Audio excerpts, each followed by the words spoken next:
Philadelphia, a Beasley Media Group station, broadcasting live from the Comcast Business Studios, powering possibilities. 97.5 The Fanatic and 97.5thefanatic.com. Now, Andrew Salchunas, 97.5 The Fanatic and 97.5thefanatic.com. And a good Monday morning, Philadelphia. I'm Andrew Salchunas. Yes, back here in the Midday Show, 97.5 The Fanatic. I was off all last week. I was in sunny, beautiful Jamaica. I won't talk too much about it because nobody wants to hear about my vacation. Nobody wants to hear me talk about 80-degree weather when you guys were sitting through the cold. It snowed the day we left, so that was kind of nice to get away from. But I'm not going to rub that in your face too much because I'm here. I'm back home with you. I'm back home with my people. And I'm glad I'm back home with my people. Because there's a reason why I'm glad that I'm back with my people. My God, did I stick out like a sore thumb, except for the few Eagles fans that were also there. So I was on a resort in Jamaica. And it's February, right? So everybody across the United States is trying to escape the cold. So I wore my Eagles gear proudly, my Phillies gear proudly, an Eagles hat proudly, walking around, even though my team completely pissed me off and ripped my heart out over the course of 2 months when they were 10-1 and decided to just, not play anymore. That was really fun to relive that with a lot of Eagles fans after a lot of drinks. Yeah, that was great. But I would walk around and, like us, other people of other cities rock their team's gear, right? So it's not like we're that different when it comes to that, I noticed. There were people that rocked their team's gear from all over the country. But when I say I stood out like a sore thumb, it's how I acted when we talked about our team. So I'm going to tell you a story about the very first night. First night, the first day vacation. You get tuned up quicker the first night than you do the other nights, right? Because it's excitement.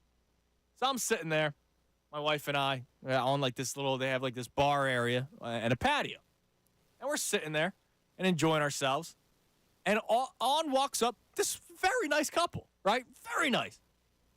And the guy's wearing a Hawaiian shirt, but it was a Green Bay Packers Hawaiian shirt, right? So a couple of flowers on there, but it was really just the G all over the place, right? It was the Green Bay logo all over the shirt. It was green and gold, and it was awesome. I complimented him on it. I was like, that's a great shirt. And he asked me, what team are you a fan of? And I said the Eagles, and of course, right away. Oh. I was like, I'm not going to hit you, bro. Like, it's so funny. Like, the thought of, man, you Eagles fans, what are you going to do around here? You're going to destroy the resort? You're going to start throwing your drinks all over the place? Like, it's so weird how scared people are of us. But here's what really stood out. And I had this kind of a reaction with a couple of people of other teams, not just the Packers. I talked to a Dolphins fan one day. I talked to a Vikings fan. A lot of people from North Dakota, Minnesota, Wisconsin, they're fleeing the North right now, which I don't blame. So we'll start with this Packers fan that I'm talking to. He was so complimentary of everything about the Eagles. Complimentary of Jalen Hurts. Great quarterback. Look, it was rough, but I believe in him. He seems like a great guy, right? Seems like a great dude just from afar. I don't know much about him, but he seems like a great guy. He works really hard. I really like him. Okay? Then he talks about Sirianni. You would think Sirianni was Bill Belichick in his prime, in his eyes, talking about how great he is. I watch the ESPN sometimes, and the accent, and he's talking about how, oh man, it just seemed like you guys were all so angry at Sirianni. They played clips from shows, and I was like, I wonder what station that was from. I didn't divulge that kind of information. I just want to enjoy myself. I did say 97.5 The Fanatic on it.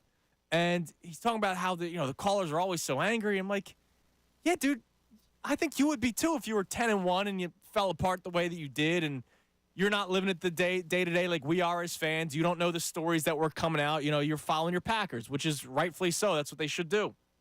But so complimentary of Nick Sirianni, so complimentary of the organization. And I'm complimentary of Green Bay, right? Like, look, they've been fortunate. They had Favre to Rodgers, right? Now Jordan Love, Ray Dunn's all aboard the Love train. You got a good quarterback, and you might have something pretty big there. Maybe he could be another quarterback of 10, 15 years in Green Bay. But he was so complimentary to the Eagles. And then he asked me, my thoughts on the Packers. And I didn't want to be complimentary back. I'll be honest. Like, I was like, yeah, I like Jordan Love. You know, LaFleur seems like he's got a nice head on his shoulders. And then I didn't want to be complimentary to the Packers. Like, why is that? This guy was so nice about the Eagles. And I was just like, screw you. Like, bleep the Packers, man. Like, get out of here. Like, I hope you guys lose. I don't want to be nice about your team just because we're enjoying a nice drink out here on this patio, like in the warm weather. Like, no, screw the Packers. And then he said something so strange to me. So we started talking about the playoffs. There was a Lions fan. He goes, yeah, you know, see over there, the Lions fan. I went up to him and I was honest. I was rooting for him. I go, wait, what? You were rooting for the Lions? He goes, yeah. I'm like, they're one of your division rivals, right? You know, but I like them. We would never freaking do that. We would never root for the Cowboys or Commanders or Giants. Maybe there were times where we go, hey, we need that team to win. That will benefit us. But no, he was actively rooting. He was upset that the Lions did not win the NFC Championship game. That upset. So it tells me two things. One, everybody hates the freaking 49ers. Right? Here's a Packers fan wanting his division rival to beat the 49ers because he hates the 49ers. So we're not alone when it comes to the hate of the San Francisco 49ers. But he also rooted for the Lions because he felt bad for their fan base and all that kind of stuff. I don't give two craps about Giants fans, Cowboys fans, Commanders fans. And then later on, I meet this guy he's wearing a Dan Marino jersey, Dolphins fan. And, you know, we're talking ball, as us football guys do, right? And he's once again complimentary Jalen. So complimentary. And then goes, what do you think about Tua? I'm sorry, bro. I think he stinks. I don't know. I got to ask you guys. Like, this is what I'm opening the show with. What is in our DNA where we are so open to the compliments? This kind of goes back to the media thing. Like, once somebody says something good about us, they're our favorite media member, like national media member. But the second somebody says something negatively about us, or not about us, but about our teams, they're public enemy number one. Why is it that I'm speaking to a Dolphins fan, a Lions fan, a Packers fan, met some Vikings fans, and they're all so complimentary about the Eagles, but when I want to talk, like when they ask me about their teams, I want to crap all over them. I don't want to give them their flowers. And there are some things about these teams that I like. Don't get me wrong. Like, I like that the Lions have an identity. The Eagles didn't have an identity offensively this year. I like Jordan Love. I think he's going to be a good quarterback in the NFL. I like some of the things that the Vikings have. Obviously, the Vikings have Justin Jefferson. I didn't have to go into that whole history of you're welcome. I didn't have to do the you're welcome thing. No, they have Justin Jefferson. I had Jalen Reagor here in Philadelphia. But what is it in our DNA that I am quick to be welcoming of the compliments of our squads, but the second you want flowers from me, nah. I'd rather pee all over your flowers. I hate your teams. I rep the Eagles, and that's it. The Phillies, the Flyers, and the Sixers. Now, the other thing, speaking of the Sixers, my poor wife, Christy. All right, we're away. There's TVs in every room. Normal, right? We never turn the TV on. But there was a TV at the lobby bar. And, of course, Sixers Cavs was on the other night. I couldn't help myself. I was like, oh, I'm going to go get a drink at the bar. And then she met me there and saw why I wanted to go get a drink at the bar, because I'm watching the Sixers game. And poor Chris, he's, oh, my God, I can't even go on vacation. You can't. Look. Just because I do this for a living doesn't mean I'm still not a fan. Like, I'm a fan at heart, so I'm watching the Sixers. And as the weekend continued, and, of course, yesterday against the Bucks, I realized something. I'm always so looking ahead for the Sixers, and I'm still excited. I'm hoping that when Joel Embiid comes back, the pieces that you added at the deadline, Tyrese Maxey continuing to grow, you get Embiid, I still think that they could make some decent run in the playoffs, right? But, man, I took a second to think back. It has been freaking hard to be a Sixers fan. Like, there's one thing to be excited about things to come. When you look back, man, sometimes you just get depressed. And part of my looking back process is what Tobias Harris has done over the last couple of weeks since Joel Embiid's got hurt. He was averaging 18 a game this year. Ray, I said to you, he better average at least 22 with the big man out. He has dropped to 15 a game. He is taking as many shots a game. He has not stepped up the slightest. He has gotten worse. He is killing this team. And one of the things that freaking bothers me the most is the fact that they gave him a max contract. And if you watch any team in the NBA, if some fan base is not happy with their max contract player, that guy doesn't finish his contract. He gets shipped. Only the times the players that finish out their max contracts, teams are normally happy with them, or they're such a disaster that teams don't even want to take on their salaries. Tobias Harris is really going to finish out his contract here. I went through freaking 6 years, because you got to add in the trade year, of Tobias Harris in Philadelphia. And what have I gotten out of it? Nothing but sheer disappointment and anger and lots of I told you so's when we talked about him getting the max contract. So coming up next, I'm going to continue to talk about how hard it's been to be a Sixers fan, because Doc Rivers had to open up his fat mouth and talk about Game 6. And he also had to talk about Ben Simmons. Man, it's never his fault. 610-632-0975, the number to climb in. The question I want you to answer for me today: what is in our DNA when it comes to being a Philadelphia sports fan? Because I'm out and about, and everybody's so nice about our team. I saw a Mets hat. Thank God the guy was an older man, because I wanted to say something. But, you know, I wasn't going to start a beef with an old gentleman. But, you know, hair starts to stand up a little bit when you see these other teams. And yet they're all so nice to us. It's a Fanatic Monday. Fanatic Monday is presented by Pierce Phelps Bryant Heating and Air Conditioning Contractors. Visit nopayBryant.com for flexible spending options on new heating and cooling system. We'd love to get to your calls next, 610-632-0975. Ray's thoughts on all this. And Doc Rivers speaks about Game 6 and Ben Simmons. Two different things. It's just unbelievable. This guy can never take blame for anything. He's always so quick to throw people under the bus. We'll talk about that next right here, 97.5 The Fanatic. Fanatics.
this on 97.5 The Fanatic and 97.5thefanatic.com. 10:22, 97.5 The Fanatic, 10 o'clock hour, brought to us by Window Nation. Take advantage of Window Nation's 50% off sale on all style windows, plus make no down payment with no payments and no interest for 12 full months. Call 866-90Nation or visit windownation.com. Starting off the show, trying to figure out what's in our DNA.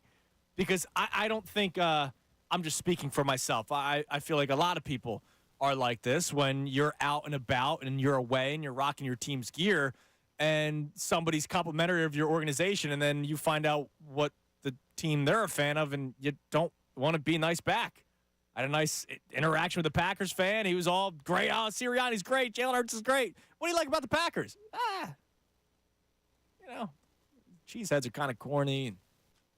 And, like, I don't want to be nice. And then I find out that this Packers fan's rooting for the Lions in the playoffs, which is weird. You're rooting for your division rival. Everybody wanted to be nice, but that's cool, I guess. Like, everybody thinks highly of the Eagles organization. They don't like the fans. I'll say that. They don't like the fans. I had to do the whole defense thing and be like, all right, why? Like, the snowballs in Santa, like, that was a couple of knuckleheads. And, we just heard, like, you get yelled at when you go. And I'm like, yeah, okay. What about if I came to your city and I was a drunken mess? Because that happens and whatever. But when it came to the Eagles, every person that was a fan of a different team, except for a Cowboys fan that I walked into, who was married to an Eagles fan, so that's just unfortunate. Everybody was so complimentary of the Eagles organization, and I just wanted nothing to do with them. I didn't want to compliment their squads. I think their teams stink, even if they're good. I don't want to be complimentary of your organizations.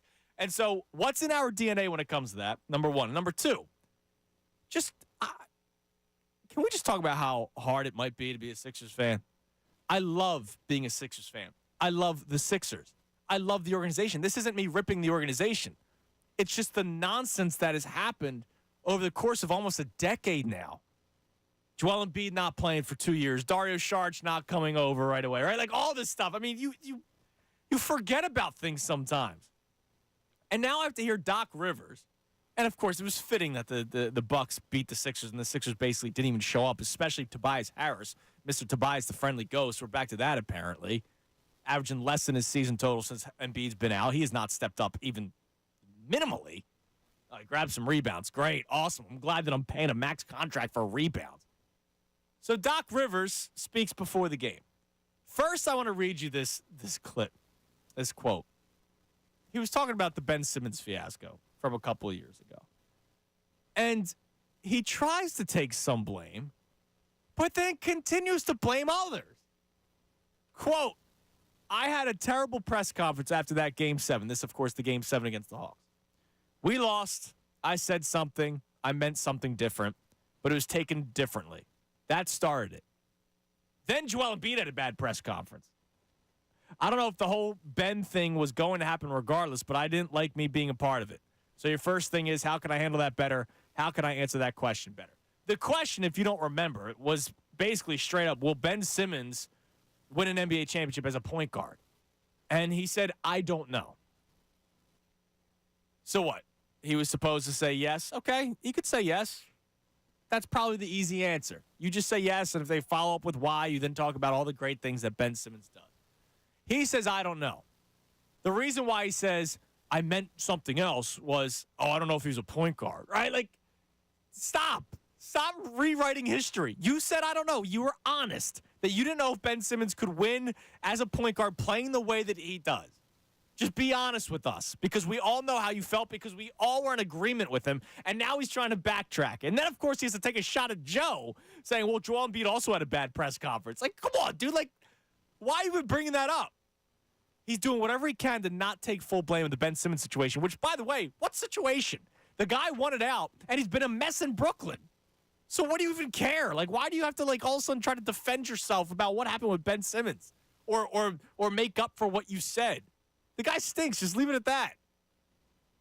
And then he talks about Game 6. I'm going to play this clip for you. And it's not that I totally disagree with him, but it's his way to try to take the blame off himself. Take a listen. I don't know. I honestly haven't thought about it much since. I mean, maybe they were better. Could that be a possibility? That's probably why you picked them, right? So that's one reason. I thought Game 6 was our game. I didn't think I didn't think Joel got the ball enough, and trust me, it was for him to get it, and he didn't get it. I don't know how healthy he was, so. But as I've told you guys 100 times, you put yourself in those positions, and winning is hard, and you're going to win some of them, you're not going to win some of them, and you just keep going. I think that's the answer. You don't win many of them, by the way. Closeout games, historically the worst coach in NBA history in closeout games. But notice how he's a tactician, man, right? He's a magician when it comes to trying to get the blame off. I thought Game 6 was our game, and the plan was to get Joel Embiid the ball, but he didn't. And then it starts to seem like, all right, is he blaming Harden, who was the point guard? Is he blaming Maxey when he had the ball in his hands, not getting the ball to Joel Embiid? Or is he blaming Joel Embiid for not going out and getting the ball himself? And then he has to drop and by the way, I don't know, he was injured. Like, this guy's incredible. Mr. Top 15 coach all time because he can't take any blame. He makes people forget the actual history. He makes people forget what actually happened. Now, I will say this. I've talked about it a million times. I was angry with Joel Embiid for not demanding the ball.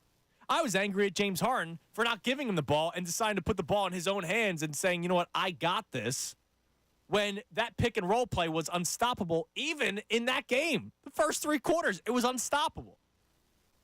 But Doc Rivers, you're the freaking head coach, dude. If it's not going the way that you wanted to, call a timeout instead of just saying, hey, guys, come on, play hard, play hard. No, draw something up for the big man. Draw something up for the MVP. And he doesn't do it, but yet he's going to try to get blamed, taken off him. He's going to blame other people.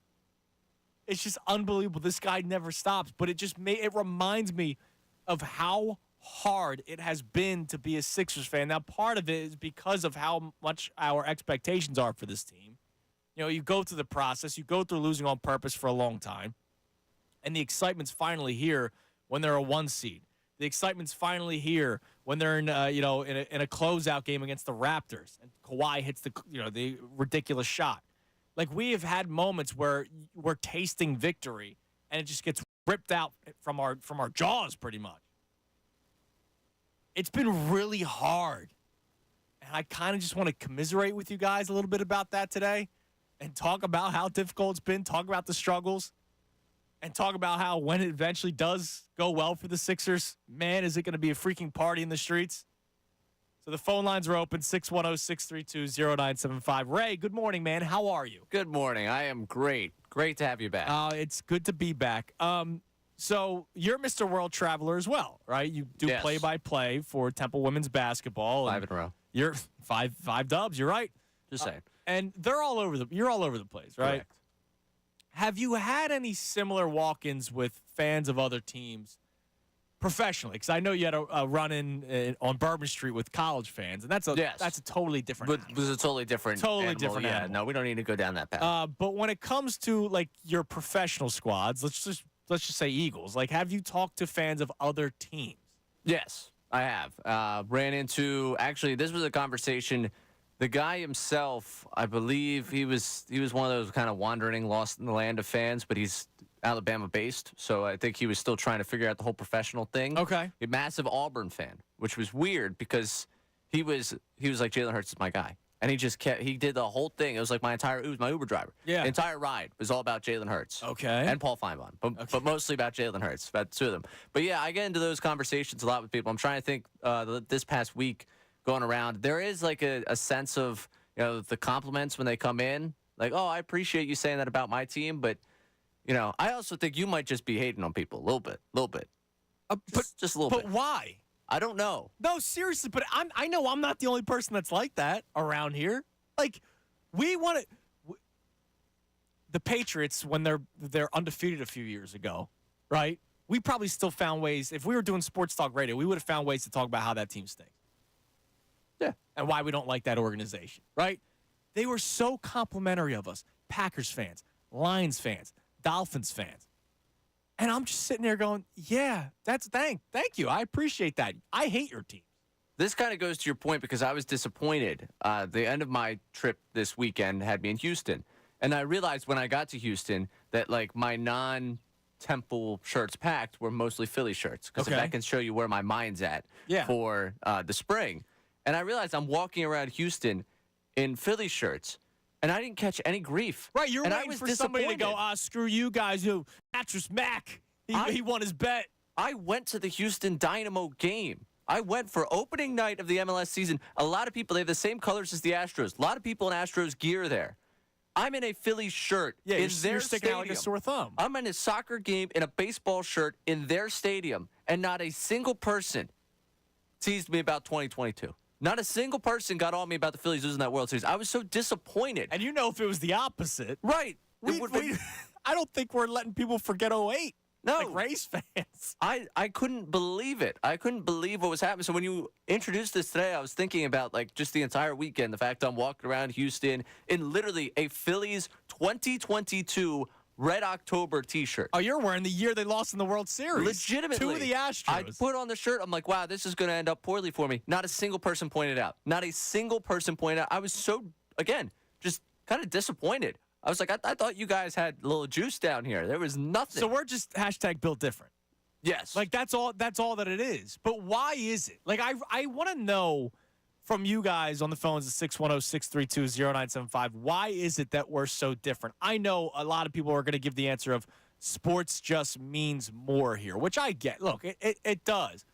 But I don't know. I watched the Texas Rangers win a World Series, and the stadium was packed, right? They were fired up. Like, Rangers fans were fired up. They have an Xfinity Live in Texas. They were playing Creed, right? Like, you know how we had Dancing on Our Own? They had Creed, right, with Arms Wide Open or whatever their song was.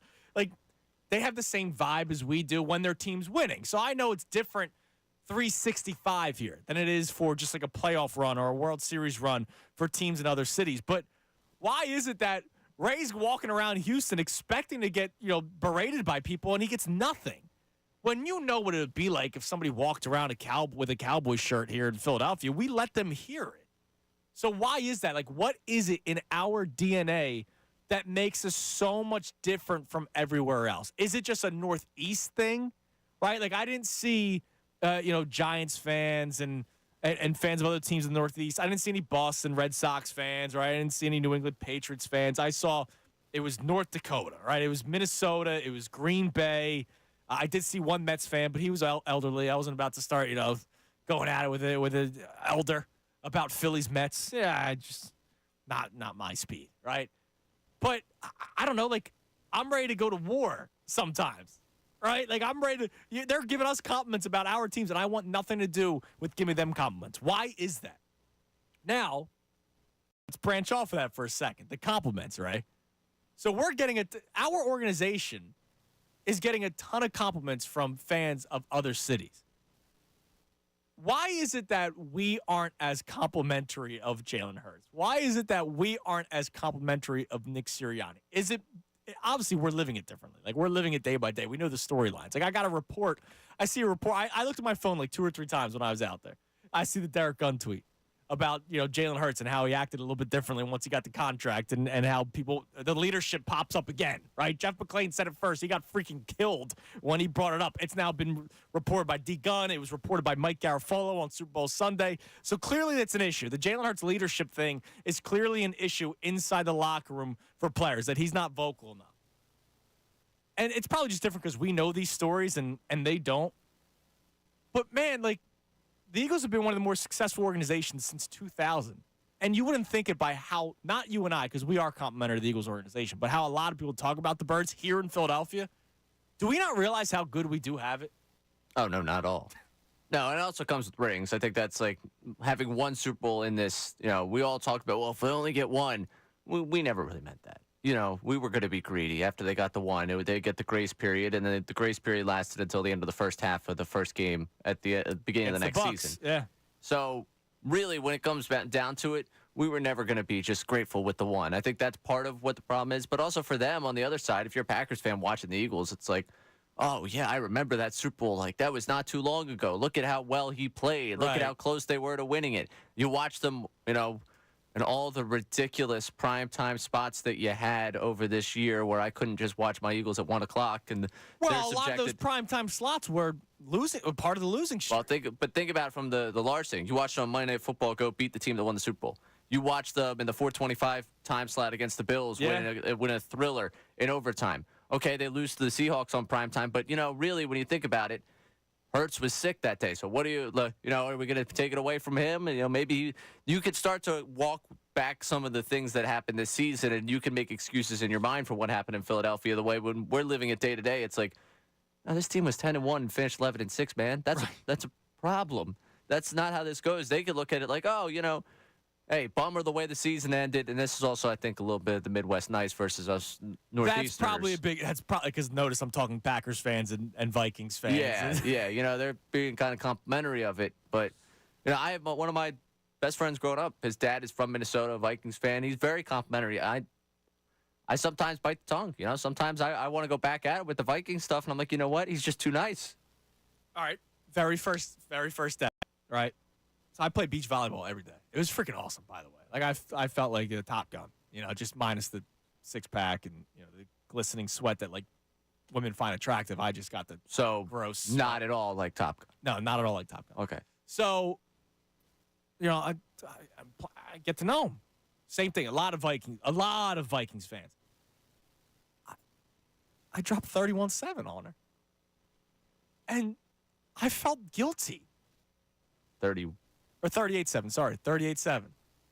And she goes, "Oh, I was gonna say the Eagles. They're a good football team." And I was like, "Yeah, that's my bad." But that's my initial reaction. Is she told me she's a Vikings fan? And I go 38-7, right? She goes, "Yeah, that sucked for us. We were really excited for our team. That she knew everything. Right? The catch the previous week was a lot of fun, and we were just happy to be there." And I'm like, "Oh man, I'm an ass. Why? Why is that my initial reaction? Why is that? I'm sure not just mine. Why is that a part of our DNA? And also, do we have it better than what we think? We're always complaining about the Eagles. The Sixers, they're not allowed to win a game, right? We're just miserable all the time about the Sixers. The Flyers are kind of left alone right now because they're rebuilding. The Phillies have been to the NLCS in back-to-back years and were in the World Series 2 years ago, and I'm disappointed that they didn't do more in the offseason. Whereas I'm sure the Minnesota Twins fans would wish that they were in the ALCS in back-to-back years. Do we have it better than what we really put off or how we react? It's a DNA conversation today. It's 610-632-0975. Also, your thoughts on Doc Rivers, Ray? Sixers were never, ever going to win the Doc Rivers return game in the regular season. Oh, my God. That was never a win. It's amazing, man. That was a loss every time. He was going to win that meaningless game in the middle of February. That was a guarantee. As for the return, look at that. He's not taking any accountability. I do find it fitting that J.J. Redick waited till you were on vacation to go on his tirade against Doc Rivers. I thought that was good timing because, enemy of my enemy is my friend. I won't force you into a comment on that one. But I did enjoy that last week. And with Doc Rivers again, this is not unexpected. If you asked him what went wrong, it was never going to be, well, my coaching wasn't good enough. It was going to be, well, this situation that I was put in is not great. I mean, look at what he's already done. He's already done a media tour of excuses, and the Bucks have not lost yet. The Bucks season is still very much going on. Right. He's not even talking about his team. He's talking about the Sixers. Right. He's already given himself a nice little, cushion to fall on if they don't do what they are supposed to do this season. And so going back to last year, of course he's not going to take the blame for it. And looks back at the Ben Simmons thing. He's like, please write me out of that story. It's like, no, you were front and center for that story. You were a part of the story. And nobody disagree with him. I didn't know if Ben Simmons was ever going to win. And this is when Ben Simmons was still trending upward at the time. And he gave an honest answer. And now he's, trying to apologize. And then he's at the same time, he's blaming Joel Embiid for his press conference. It's unbelievable. It's never his fault. It just makes you realize, my God, it's been freaking hard to be a Sixers fan. Unbelievably difficult. So let's talk about it. 610-632-0975. I'm going to get to your calls coming up next. Also, this report about Derek Gunn, I sort of just mentioned it. It's one of the few things I saw on social media over the weekend or over the last week when I was away on vacation. You guys know me. I can disconnect with the best of them, right? I see you later. I'm off the grid. But I saw the report from D Gunn, and I'll give you my thoughts. I'm Andrew Salchunas. We'll talk about that next, right here, 97.5 The Fanatic. Fanatic Sports Update. Bucks blow out the Sixers. I'm Ray Dunn.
Station, broadcasting live from the Comcast Business Studios, powering possibilities.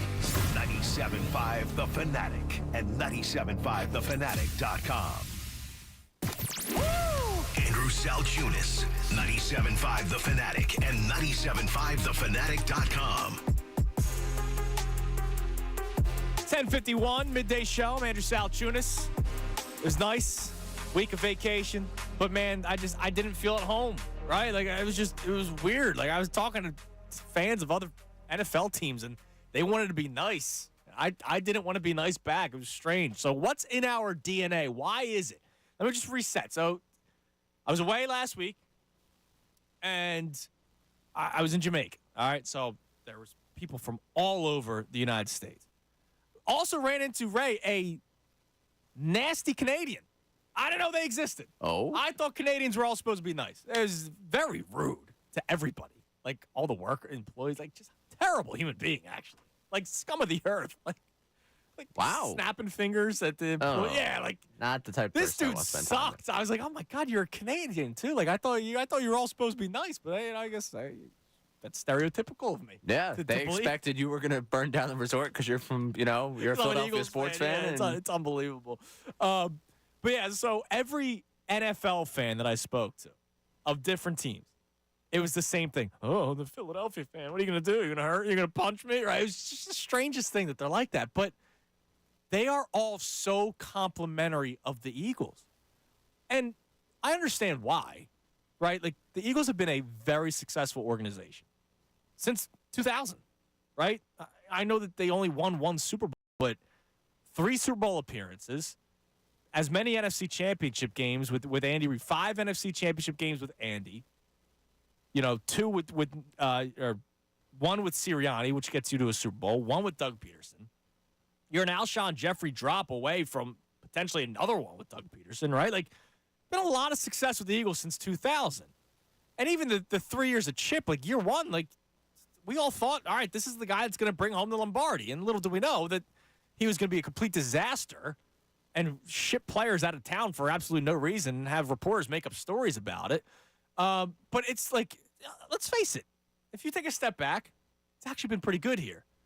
But because we live it day by day, because we are different, like the way we follow sports is much different than it seems Vikings fans do and Dolphins fans and Packers fans. It's all a little bit different. But do we have it better than what we really act? Because I feel like sometimes we don't realize how good we do have it. I did that topic not that long ago, right? Of like, are we in the good old days? It's not just now. It's over the last 20 years, we've had it pretty good with the Eagles. The Phillies have done more than a lot of other franchises since 2000, even though there was a 10-year playoff drought. We had a 5 straight year of just incredible baseball. 7, 8, 9, 10, 11. Like, incredible. 102 wins in 2011. Just obviously sucked the way that it ended. We've had it pretty good. And I think cities outside of Philadelphia realize that. The only thing they don't like about us is us, it seems. Like, I think they actually like our teams, and there's a sense of jealousy. And then when they want me to be complimentary of their organizations, I poo-poo them. Why is that? Why are we so much different? Would love to hear from you, 610-632-0975. And the difficulties of being a Sixers fan over the last decade. There's a million of them. Right, I want you to think, I'm going to go to the phones here. I want you to think of, like, the hardest thing that you've gone through from being a Sixers fan, and not just losing, right? Like, just all the other nonsense that's tied into it. And again, we're Sixers fans and both like this team and hope when Joel Embiid comes back, there could still be a run. But you can't just ignore everything that's happened. And I kind of had a moment when I was out there, out in Jamaica, watching Tobias Harris not shoot the basketball and just continue to steal money. And he's not the biggest thief.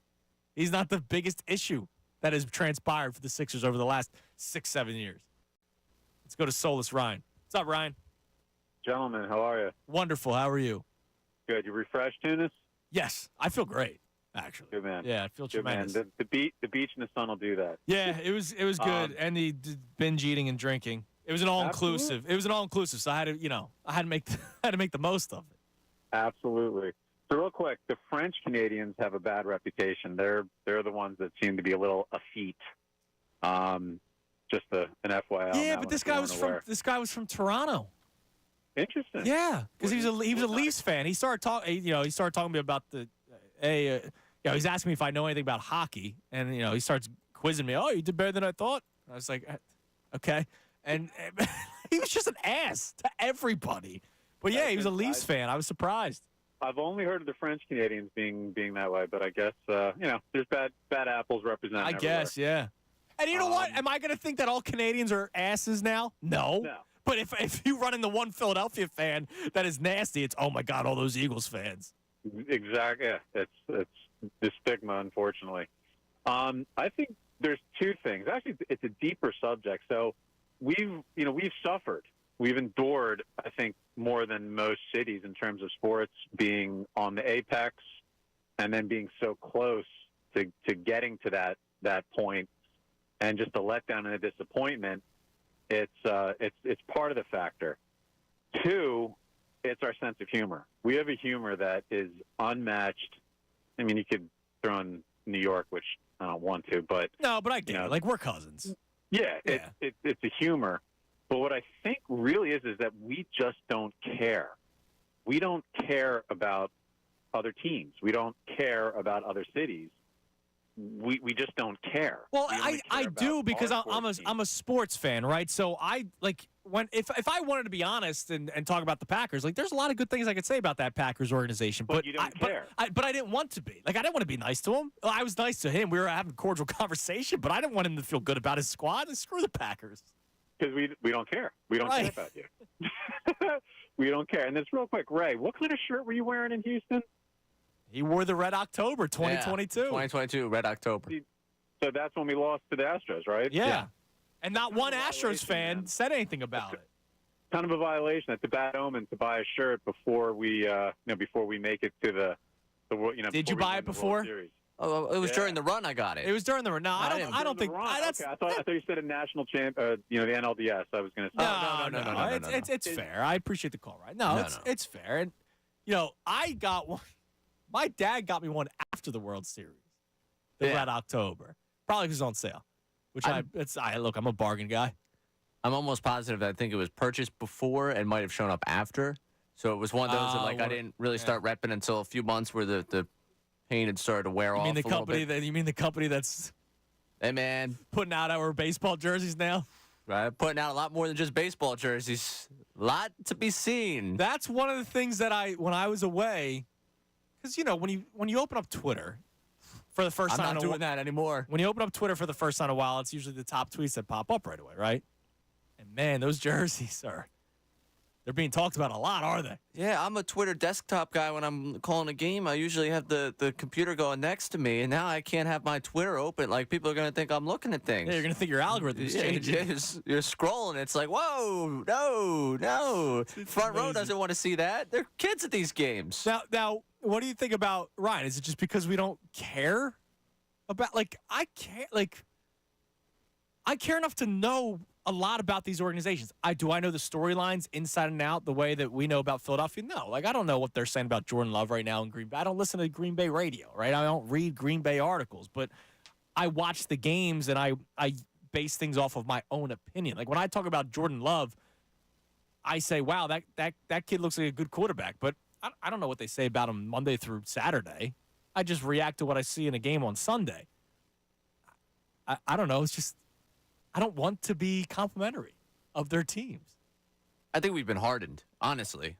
I think we've been so accustomed to taking the criticism and firing right back at it, and having the just at all times ready to punch back. Where, like you talk about a Green Bay Packers fan, like they've just been kind of used to being somewhat of a standard or somewhat of a we went from Favre to Rodgers to Love. This is just what happens to us. I'm excited about us because things go well for us. We've been kind of, I think, conditioned to fight back of the, whoa, this is a town that, our sports are good. We are good. Well, because notice, and not just that, their first thing is ripping the Philly fan.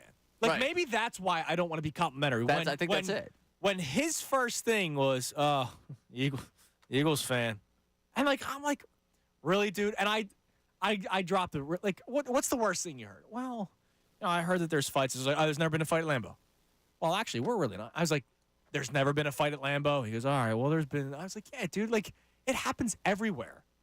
I did the whole, there was literally a murder earlier this year in New England, was it? The Patriots and Dolphins. So, like, unfortunately, somebody perished. They got a football game. Like, that's ridiculous. It happens everywhere. But that's their first thing, and maybe that's why I don't want to be nice to a Packers fan or nice to a Lions. I was nice. Once again, don't think that I was some ass. Like, I don't know, man. First hour of this show, it does kind of seem like you were throwing my drink at them. No, but like when they are complimentary to the Eagles, I don't want to be complimentary back of their teams. And why is that? Like what? And I don't know. Would you be complimentary of the Lions if a Lions fan was nice to you about the Eagles? No. Like I want to rip Dan Campbell at all times. I want to go, man. Your coach really, really crapped the bed with some of those fourth down calls in the playoff game. They should have won that game. That's my initial reaction. Is not, yeah, but you know what? You guys really made Jared Goff have a second career. I don't want to be complimentary. I probably would start with something like, oh, yeah, nice season for you guys. And then it probably will work its way there. I think maybe I'm a little smoother on the edges when it comes to the fandom with you than I am or than you are with I people. guess, maybe. Seems like you were ready to. You honestly, I was surprised they didn't wheel out like a studio set. Kind of sounds like you were ready to like. I was ready to do a show. Yeah, you were ready. I was ready to do 4 hours. Yeah. Man. What do you think about the Packers season? What's the area code down there? Giving out the number. Yeah. It's unbelievable, man. It was crazy, but that's what a lot of people are like. All right, what's the hardest Sixers thing that you've dealt with? Post process, other than a loss itself, because obviously the Game 7 against the Hawks and Game 6 against the Celtics. And Yeah. the Kawhi shot, Yeah, I'm still thinking like my most frustrated thing is still Burnergate. Like I just it's just terrible. because I just think about what it sets in motion for like the rest of this whole thing, the way everything plays out, and like it ends up 2018-19 where they trade for Jimmy Butler, they trade for Tobias, and we think that was one of the best shots you had at going out and getting the finals. So like the immediate aftermath season isn't like a disaster, but I think about like all the planning that went into like that 2018 offseason. What's it going to be all about? Right. It's like now your general manager's out and you're basically makeshift front office. Brett Brown was calling more shots than Elton Brand, it seemed, at the time. De facto GM. Yeah, like at that point, like what it set in motion for an offseason that was supposed to be critical to the plan of everything just didn't. Deflated everything. Yeah. That's a great answer. I have two come to my mind. One of them was what happened afterward. Al Horford being nothing here sucked. Yeah. Because that was like, all right, bully ball, and remember all the talking points of Al Horford is not only going to help Joel Embiid grow, he's also going to be there when Joel Embiid is not playing. You also hurt the Celtics by bringing him here. And he was horrible. He was a net negative. He was terrible in many ways for Philadelphia. And that was one of them. The other one, you mentioned his name, JJ. JJ not coming back pissed me off so many ways for many reasons, because he reportedly signed like an under-the-table agreement with his first contract when they overpaid him to, hey, in a couple of years when we're really good, like we're going to probably have to offer you a little bit less. And he's Mr. I want to win rings. I want to win rings. Well, what does he want, right? Like he's won squat and he leaves, wants to be closer to his home of Brooklyn and decides to sign with the New Orleans Pelicans. And, oh, by the way, you still needed him, right? So, like, that signing rubbed me such a wrong way to the point where I don't like the guy, right? Like, you talk about how he says on his podcast things about Doc Rivers. Well, he's got to look in the mirror and realize he's his own issue. He felt disrespected when he got traded to the Dallas Mavericks from New Orleans, didn't have say in where he got traded. Who are you? You hit threes. Good for you. You've won nothing in your career.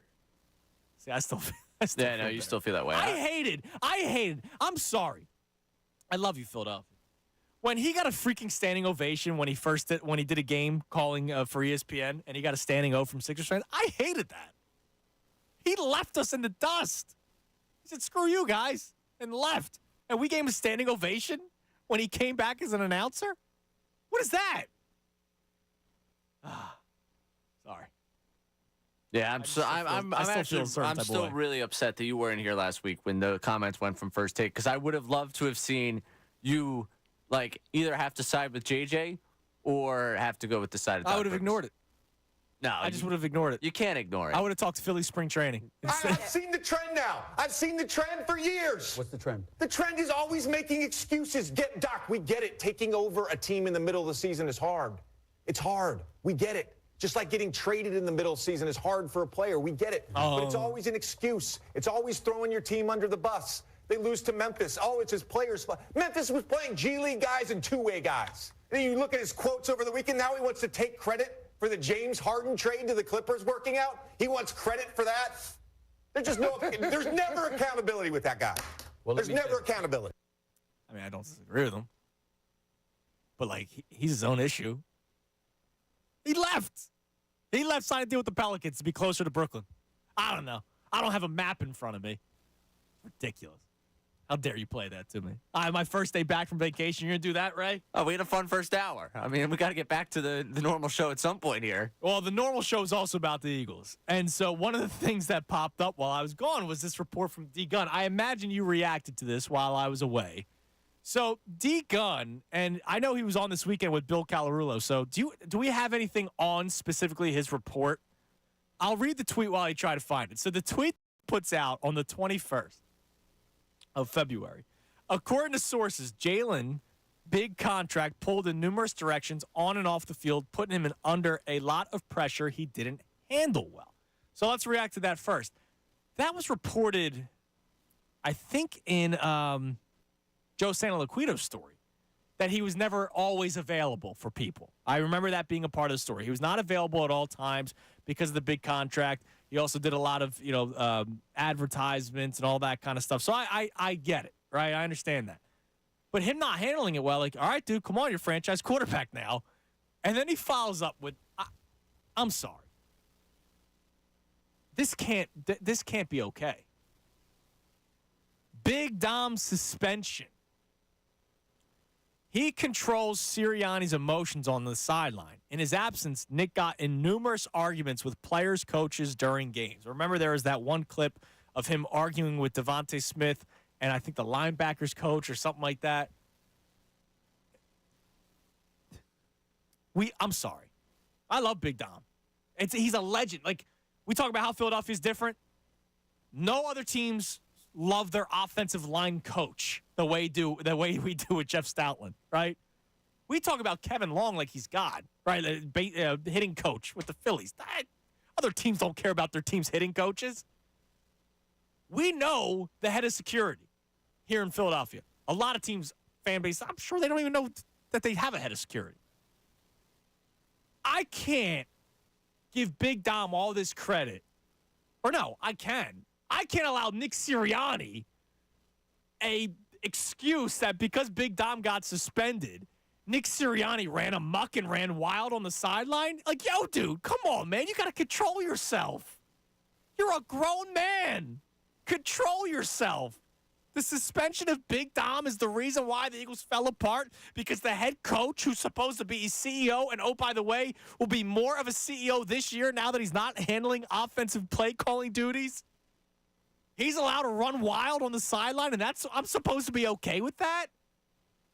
And I was supposed to be relaxed on vacation. I read this tweet. I'm like, are you freaking kidding me? This is what I'm going to come home to? Here's D. Gunn over the weekend with Bill Calarulo about the pressure that Jalen Hurts felt. A lot of players, when they get a big contract, there's a lot of undue pressure on them, and everybody handles it differently. And the more money you get, the more magnified you become, the more responsibilities people thrust upon you, and the more directions you're pulled in. And that was the case with Jalen. A lot of outside community events, appearances, things of that nature, more pressure on him to perform, and so these things happen. Let me ask you something. When you hear that, what is your reaction? I'm going to give you mine coming up next. But when you hear that, once they get the big payday, things change. What is your reaction? 610-632-0975. I will give you mine coming up next. Because Jalen Hurts is not the only player in the last 2 years that got a big contract and things changed.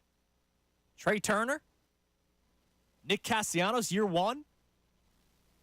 When you hear that, what is your reaction? 610-632-0975. And what is in our DNA that we are so different from fan bases all across the United States, so different, that when people on my vacation are telling me how great the Eagles are, and then when it's my turn to talk, I don't want to give any flowers to any other teams. Why is that? I'm Andrew Salchunas, the Midday Show right here, 97.5 The Fanatic. Fanatic Sports Update. Doc wins the revenge game. I'm Ray Dunn. This update is brought to you by KFC. KFC's a new smashed potato bowl is smashed with fries, mashed potatoes, cheese, and bacon, and it's only $3.49. It's finger-licking good. Doc Rivers and Pat Bev returned to the Wells Fargo Center yesterday as members of the Milwaukee Bucks. Rivers may have been booed, but got the last laugh with a 119-98 win over the 76ers. Giannis and Dame combined for 54 points, while Malik Beasley scored 24 points as the Bucks shot 48.6% from three. Tyrese Maxey led the way for the 76ers with 24 points in the loss. The loss is their third in the last 4 games. Sixers return to action Tuesday night against the Celtics in Boston. Catch the live call at 7:30 right here on 97.5 The Fanatic. Flyers dropped a pair of games over the weekend. First, a 2-1 loss to the Rangers on Saturday, and then a 7-6 loss to the Penguins yesterday. It was their old kryptonite yesterday that got them as Sidney Crosby scored a goal and had 3 assists in the Penguins win. One bright side from the weekend, Tyson Forrester had 3 goals between the 2 games. The Union opened their season on Saturday, finishing with a 2-2 draw against the Chicago Fire, thanks to a stoppage time goal from Daniel Gazdag. I'm Ray Dunn. Breaking sports news all day, every day is here. 97.5 The Fanatic and 97.5thefanatic.com. Philadelphia Union Soccer. Saved by Blake! Cleared away by Carranza! Brick wall, Blake! The games are here. Here comes Gazdag. Gazdag plays it off to Carranza, who scores! Carranza from Gazdag! 13th goal, first half stoppage time goal, and the third for the Union! 97.5 The Fanatic and 97.5thefanatic.com. Having the Super Bowl on your television network pays off with huge revenue gains. For CBS, it was even a bigger boatload of cash than expected. Since this year's game went into overtime, companies had lined up to have their ads aired in that part of the game if necessary. The additional ads netted them an additional $60 million for CBS's share of the ad revenue. Now you can see why these TV contracts are so lucrative and why every minute counts. Homeowners, improve your family's comfort with a Bradford White water heater and enjoy all the hot water your household needs. All day, every day. With Bradford White, you get more than just a water heater. You get our commitment to quality and reliability that you can trust. How you heat your water matters, so don't compromise when it comes to your home or your hot water. Bradford White water heaters are built to be the best because your home deserves it. Visit BradfordWhite.com to learn more and find an installation pro near you. Wawa's new Snack and Go wraps make any time snack time. These small snacks are the perfect thing for a big flavor study break, a lunch didn't cut it craving, or a post-gym pick-me-up. They fit perfectly in one hand, so really, you've got room for 2. Try a built-to-order Snack and Go wrap today with flavors like buffalo or honey hot chicken, or customize your own breaded chicken strips Snack and Go wrap. Just $2.49 each. It's the perfect thing for snack time. Gotta have a Wawa. We interrupt your scheduled ads with an announcement. Wawa has pizza. Forgot your anniversary? Wawa has pizza. Feeding a crowd? Wawa has multiple pizzas. Awake after midnight? Wawa has pizza until 3 a.m. Trying to make a good impression? Wawa has pizza and it's freshly made. Go ahead, tell everyone Wawa has pizza. This news has been brought to you by Wawa. For a limited time, Wawa Pizza is $8.99 for a 14-inch pizza with any 2 toppings. Gotta have a Wawa. This winter, cozy up to a home that's perfectly yours with Preferred Pros. From skilled craftsmen and expert designers to top veterinarians and relaxing pools and spas, we've got the best recommendations for you. Let us help you make your dream project a reality. Your home, your life, our professionals. Connect with Preferred Pros you can trust. A new cooling and heating system from W.M. Henderson Cooling, Heating, and Plumbing is backed by an up to 10-year warranty, no hassle financing, and installation installation as soon as the next day. Zoom Drain and Sewer Service of South Jersey provides drain and sewer cleaning services to homeowners, hospitality managers, plumbing contractors, and property managers in the South Jersey area. Volpe Enterprises. It's time to make your windows remarkable and affordable. Call Volpe Enterprises. 1-855-GO-VOLPE. Check out Preferred Pros today. This paid program is sponsored by businesses highly rated by actual customers. For more details on Preferred Pros, visit 975thefanatic.com. I feel good. Dad, are you singing to your cereal? Yes, I am, like I knew that I would. No, a dance too? Come on, Ava. Silk almond milk starts the morning on a high note. Yow! Songs, dances, and dad jokes. So good, so good. I got you. Silk almond milk. With calcium, vitamins A, D, and E. Feel plenty good. Hey, I have a secret. I use Secret Whole Body Deodorant because more than just my armpits stink. Oh, can I use it where my bra rubs under my... Oh, yeah. And what about down there? You know, my... Totally. 4 out of 5 gynecologists would recommend it. So I tried it, and now I get 72 hours of freshness. From my pits to my... Ooh, I love that it's a spray. Me too. And it comes in sticks and creams too. Go get your Secret Whole Body Deodorant. Attention car buyers, are you looking for the perfect Jeep in your price range? Vidian Chrysler Dodge Jeep Ram has the widest selection and most competitive pricing in the Delaware Valley. Visit Vidian today for incredible month-long President's Day savings. For over 70 years, the Vidian family has been treating everyone with respect, fairness, and honesty. Stop by their showroom in Newtown Square to take advantage of President's Day savings. Drive home in a gorgeous Jeep with a low monthly payment. Shop Vidian.com 24/7. That's Vidian.com. Get in the zone, AutoZone. Welcome to AutoZone. What are you working on today? Brakes? We can save you 15% on that. We have OE quality Duralast brake pads and rotors in stock, ready for pickup or delivery. We also have calipers, brake fluid, tools, and anything else you'll need to do the job right. When you get Duralast pads and rotors together, you'll save 15%. It's just part of what makes us America's #1 brakes destination. Get in the zone, AutoZone. Is it possible to count on your network like your customers count on you? It is with Comcast Business. Keeping businesses of all kinds up and running with a network powered by 99.9% reliability. Comcast Business, powering possibilities. Get started with fast speeds and advanced security for $49.99 a month for 12 months with a 1-year contract. Don't wait. Call today. Ends 5/5/24. Restrictions apply. New customers only with 50 megabits per second internet and security edge. Eco bill and auto pay required. Equipment, taxes, and fees extra. After 12 months, regular rates apply. When you open the Bet Parks app, you're in the zone. Winning is always a rush, but the money is in the moments. It's the anticipation of another face card, the thrill of an extra spin, and the pure joy of a jackpot. It's all your favorite games at your fingertips. Plus, get up to $1,000 casino bonus back if you're down in the first 24 hours. You play for fun, you love to win. You bet. Bet Parks. Must be 21 and in Pennsylvania, New Jersey, Ohio, or Maryland. Gambling problem? 1-800-GAMBLER. On your way home this afternoon, the best show ever starting at 2. Now more with Andrew Salchunas on 97.5 The Fanatic and 97.5thefanatic.com.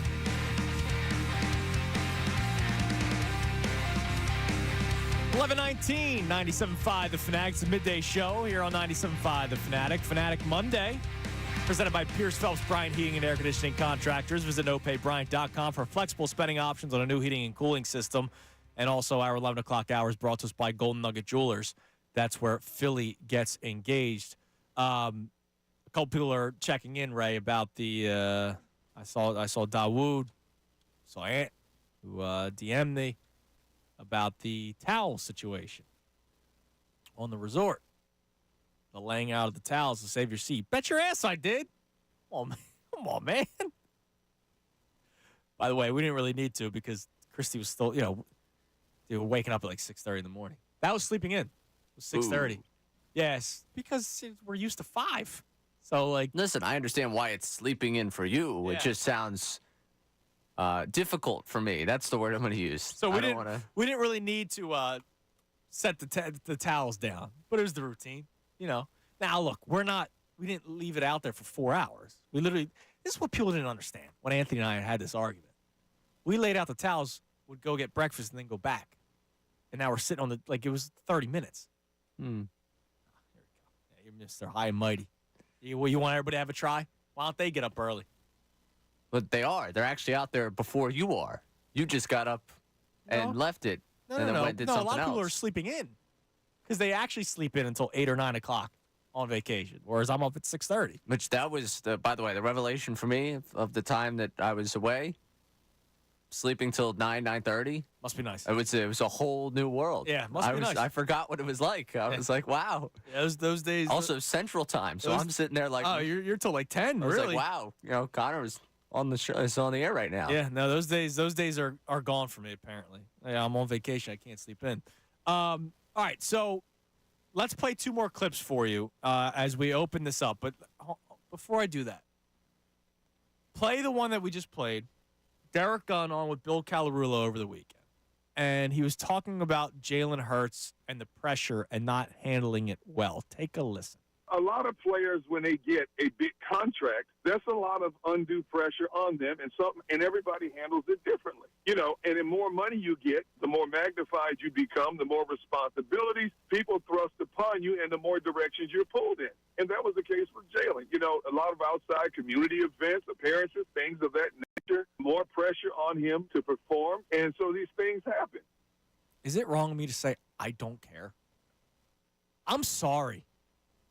I don't care.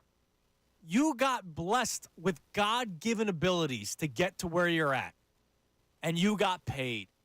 Hurts, Trey Turner, Nick Castellanos, right? Like, we've seen this.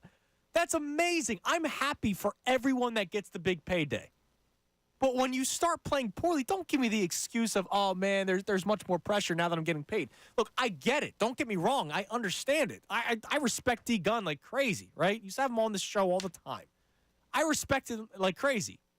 And I understand it. Like, all right, once you're making $300 million like Trey Turner, if you have a rough stretch, you go 0 for 10.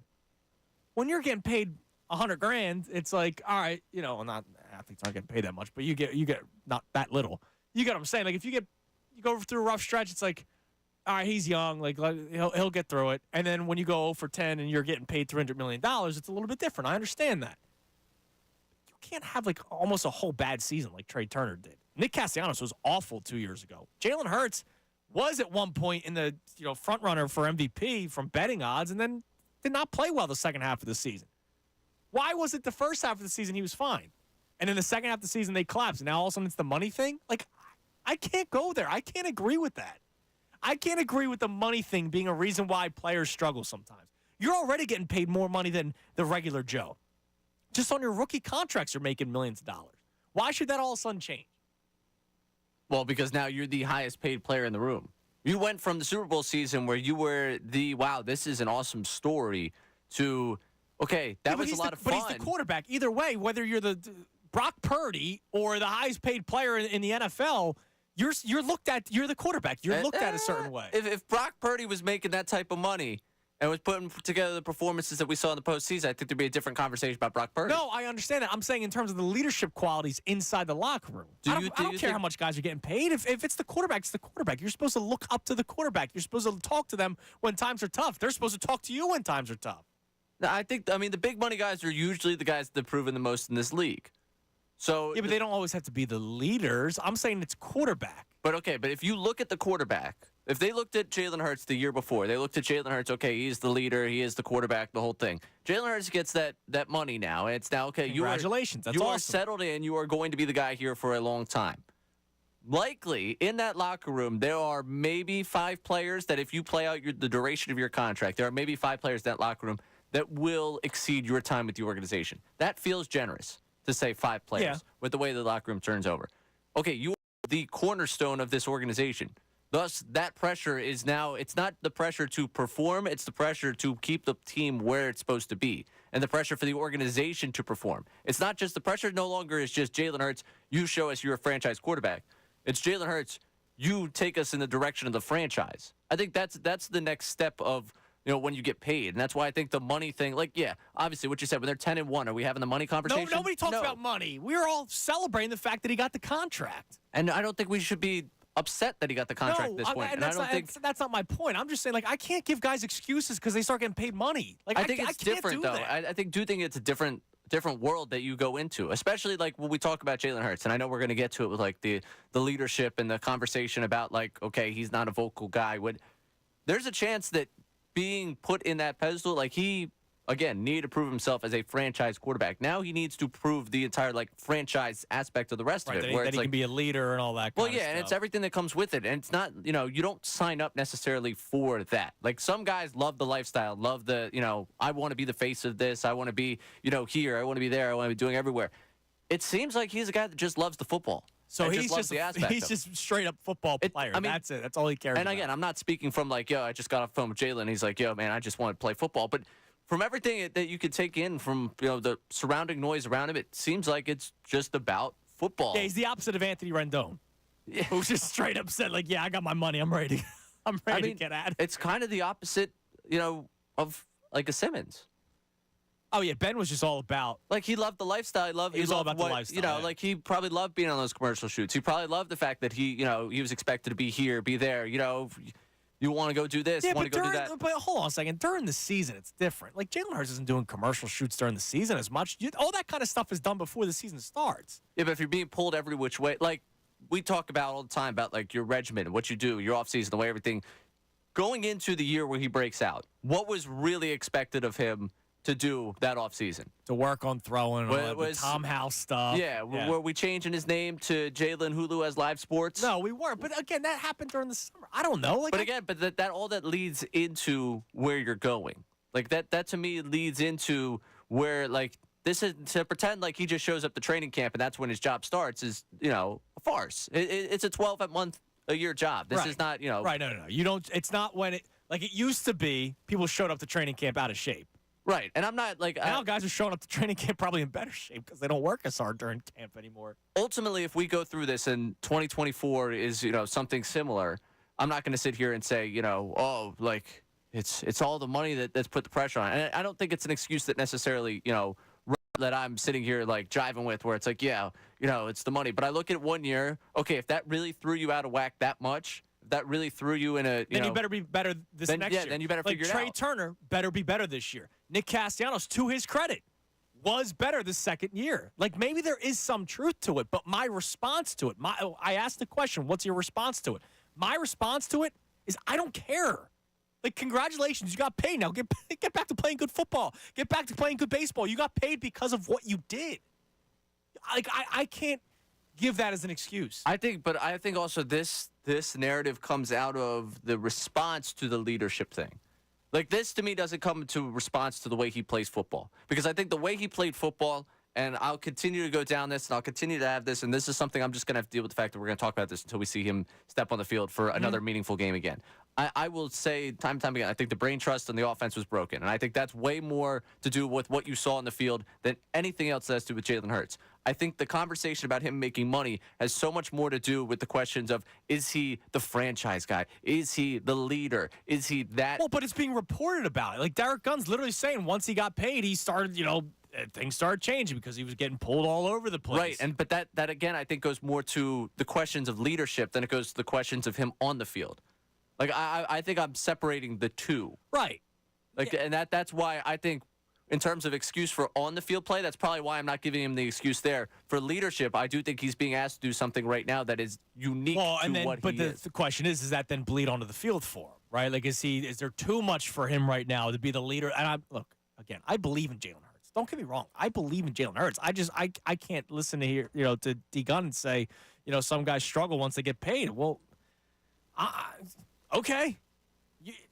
I can't. Okay, I'm not gonna cry you a river because you're getting paid billions of dollars. Well, let's take this to a different sport. Do you think that early career, and it's different because when you get paid, timeline of when you get paid, so it's a different sport in that regard, but baseball. Do you think Bryce Harper was the leader for the Nationals in the mid-2010s that they actually needed? Or do you think he matured into that as he grew older? Oh, I think he matured into that. And I think that's part of it. Like, you get paid, we had this conversation before you went on vacation about when to pay the quarterback. Right. When Jalen Hurts gets paid, he's automatically looked at as a leader. Right, and it's and is he ready for that? Nothing against him as a leader, but once he gets paid, that pressure to lead is thrown onto your pressure to be. Instead of just being a quarterback, you are the face of the organization. You are the face of the organization. Commercial-wise, you want to talk that? But he was the face of it before he got paid. Yes, but now it's... Because he's the quarterback. The quarterback is the most important position in all of sports. It's probably the most well-known position in all of sports. But you went into 2022 with the question of, is Hurts the guy? Now you went into the 2023 with Hurts is the guy. Now what's he going to do for me? Yeah, what's next? And that's the thing. I think that, to me, is you're walking into a different realm. He's, again, we talk about him because the way he talks, he's like you. He's in his 20s going on to be 75, the way he views the world. We talk about a lot alike. Yeah, well, okay, let's stop with the comparisons here. Now, but he talks about these things, and we think of him as so much older and wiser, and I think part of this is part of the maturation process. Can you grow into that space? And we want to microwave that. We want that to happen overnight. I don't know if that necessarily happens overnight for everyone. This is something now that this is something that has to be worked on. But yeah, it's something that you get 1 year of, okay, now I've seen you get paid. We're talking about the pressures. You now know what's expected of you. You've seen an off season of being that guy. You've seen, obviously, what can happen, where different things can go in a locker room. Now you have to adjust and how you come back from it. I'm giving him the grace of coming back from that and looking at it. I'm not giving him the whole, I think his leadership's, gone. He doesn't have it. Yeah. No. I still believe in the guy, but when I hear that clip and I hear about how money it makes it more difficult for some players, my response is I don't care. And I would love to hear your responses at 610-632-0975. Now, before we get back to the phones, there was another clip of Derek Gunn with Bill Calarulo over the weekend about Hurts' leadership. The only thing I can tell you is this. Could he have been a little bit more verbose in certain areas? Maybe. Could he be a little bit more welcoming and open to the player? Maybe. But he's a quiet dude. He doesn't say a lot. And maybe the more stuff that started to rain down negatively on him, the more he went into it. I don't want to say a shell. I don't think shell is the right word. But maybe the more reserved he became. And that's not a good look for a franchise quarterback. And again, this is just my speculation. This part is not some inside information. This is just my speculation that maybe these things happen. And, obviously, when you're the highest paid player in the organization, when you're the face of the franchise, you're the first person everybody looks to when things are going bad. And maybe he didn't respond in the best way possible to get these guys to rally around the cause and lead them out of their doldrums. I think it's a valuable learning tool for Jalen in terms of what a leader has to be, because I do think he has those leadership qualities. He exhibited those tremendously in 2022. I'm starting to believe it more, Ray. I said this jokingly a few weeks ago. I think we all need to doubt Jalen Hurts again. I think we do. I think that's when he's at his best. I want you to know something. You might be saying that satirically. I think we've already hit a point where part of this city has turned the page on, all right, yeah, absolutely. A lot of people are doubting him. He needs, what was the sweatshirt? I always forget the sweatshirt that he wore on NFL Live. Keep doubting? Is that what it was? Keep doubting, something like that. Yeah, I need us to start doubting Jalen Hurts again because I think he's better. You just heard Derek Gunn say he may not handle negative response to his play well. Well, maybe going into a season, he might be an underdog. He might need the masks, the underdog mask. I'm kind of really feeling this way now. Let's go to the phone. God bless whoever hating on me. That's awesome. Let's go to Jeff in South Philly. What's up, Jeff? How you doing? What's up, Jeff? Hey, can you do me a favor? Can you get off speakerphone? Your line sounds pretty rough right now. Here, I'm gonna put you on hold. We'll try to fix that. Let's go to Don in Bethlehem. Don, you're on the Fanatic. Hey, what's happening, guys? Hey, Don. Dantes from Bethlehem. Oh, what's up, Dantes? What's up, man? I was at that game yesterday, Sixers-Bucks, man, yeah. And I'll tell you what. I loved the energy in the stadium when we got there, but it was deflated pretty quickly when we were down by 20 at halftime. Yeah, that'll do it. That'll do it. And what I'll say is low expectations right now. Not much going on, we got a tough stretch. We got the Celts up next. Low expectations, but if we could just stay in the 5 and 6 seed and we get Embiid back, we go into the playoffs with low expectations. We get past the second round. we're already better than we were the past 3 years. All right, so I don't want us to get too down on the team just yet. You know, Can I be down on Tobias Harris? You know what? I've been a Tobias. I was called a crumble cookie at one point. So can I be down on Tobias? I've been a big Tobias supporter, but the last stretch now that Embiid's been out, and I've said it to my friends, Tobias could be a 1, a 1A, a 1B, a number 2. He's not even a number 3 or 4 right now. And he hasn't been. He hasn't been this entire time. This sucks. It's awful. And I'll tell you what, when you get paid more money, to your point, when you get paid more money, the emphasis and the spotlight's on you more than ever. Right? And by the way, this is year 5 of it, so it's not like this is year 1 of Tobias Harris's max contract. This is year 5 of it. Yeah, exactly, and I think we need to be critical of these guys. And when they play well, we support them. But when they have stretches like this, and we're expecting them to step up, and they can't, well, maybe they shouldn't be making that type of money. Now, Tyrese is going to be up for a contract? Yeah, he'll get a max this offseason. All right. So what do you think? He's making $4 million this year. What's he going to make next year? 40? He's going to get whatever the max contract will be. Going into this next season, he's going to make a lot of money, Don. A lot of money, and he deserves it. And he's a guy that fits on this team. Tobias Harris has never necessarily fit with any of these teams, dude. I'm sorry, man. You can't have the offseason that he has with the Sixers fans, the casuals, trade me for a crumble cookie. The dad can't go out there saying that he's an assassin scorer. And then when the big man's out, your season average drops. And oh, by the way, his shot totals are on average. Like, he's got to step up more. He pisses me off till no end sometimes.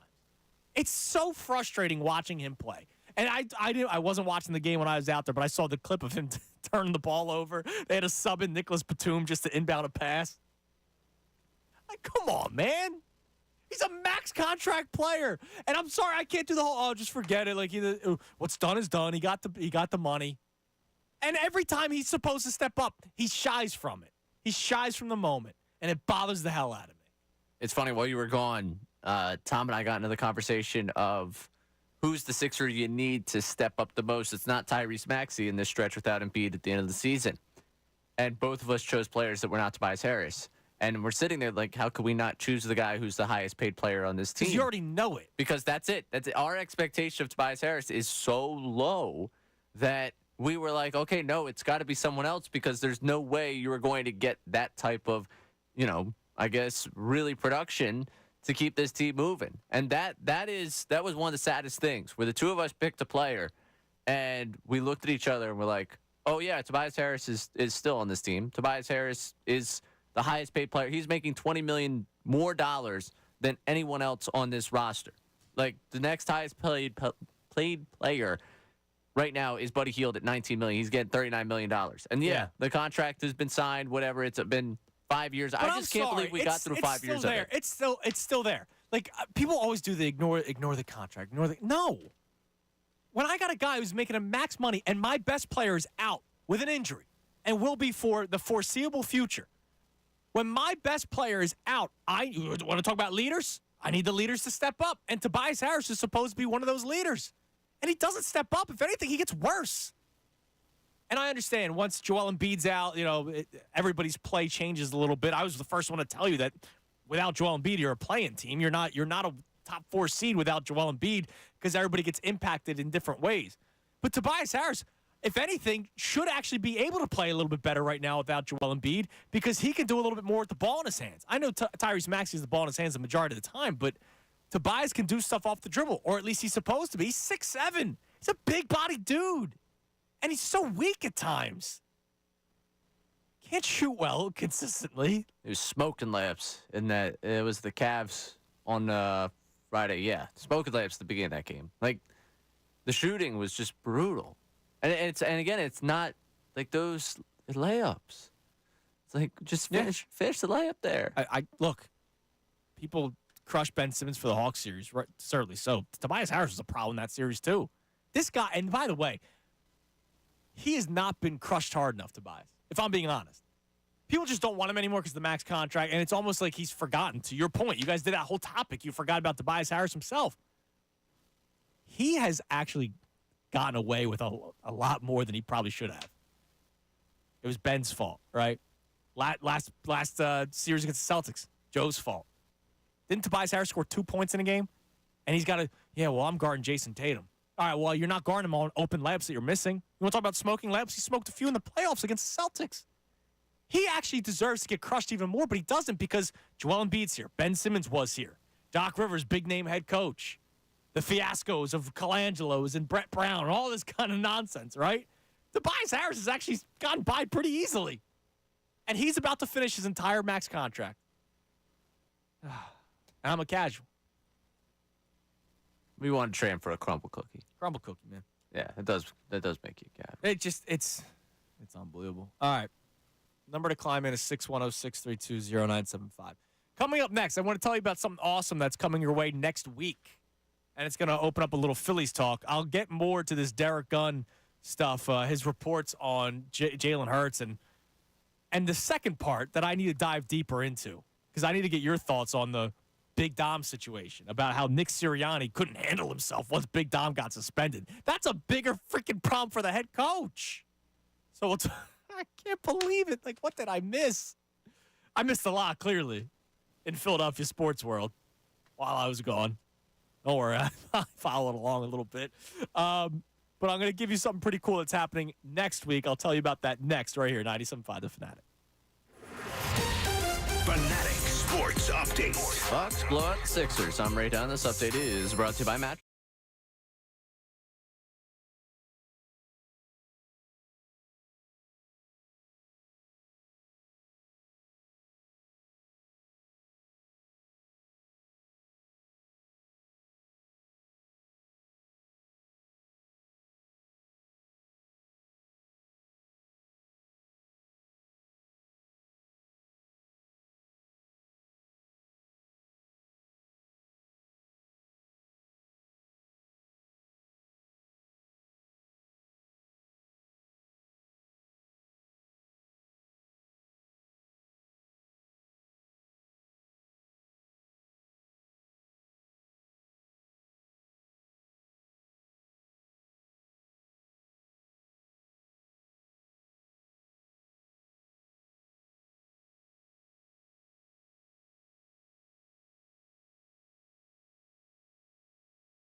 975thefanatic.com.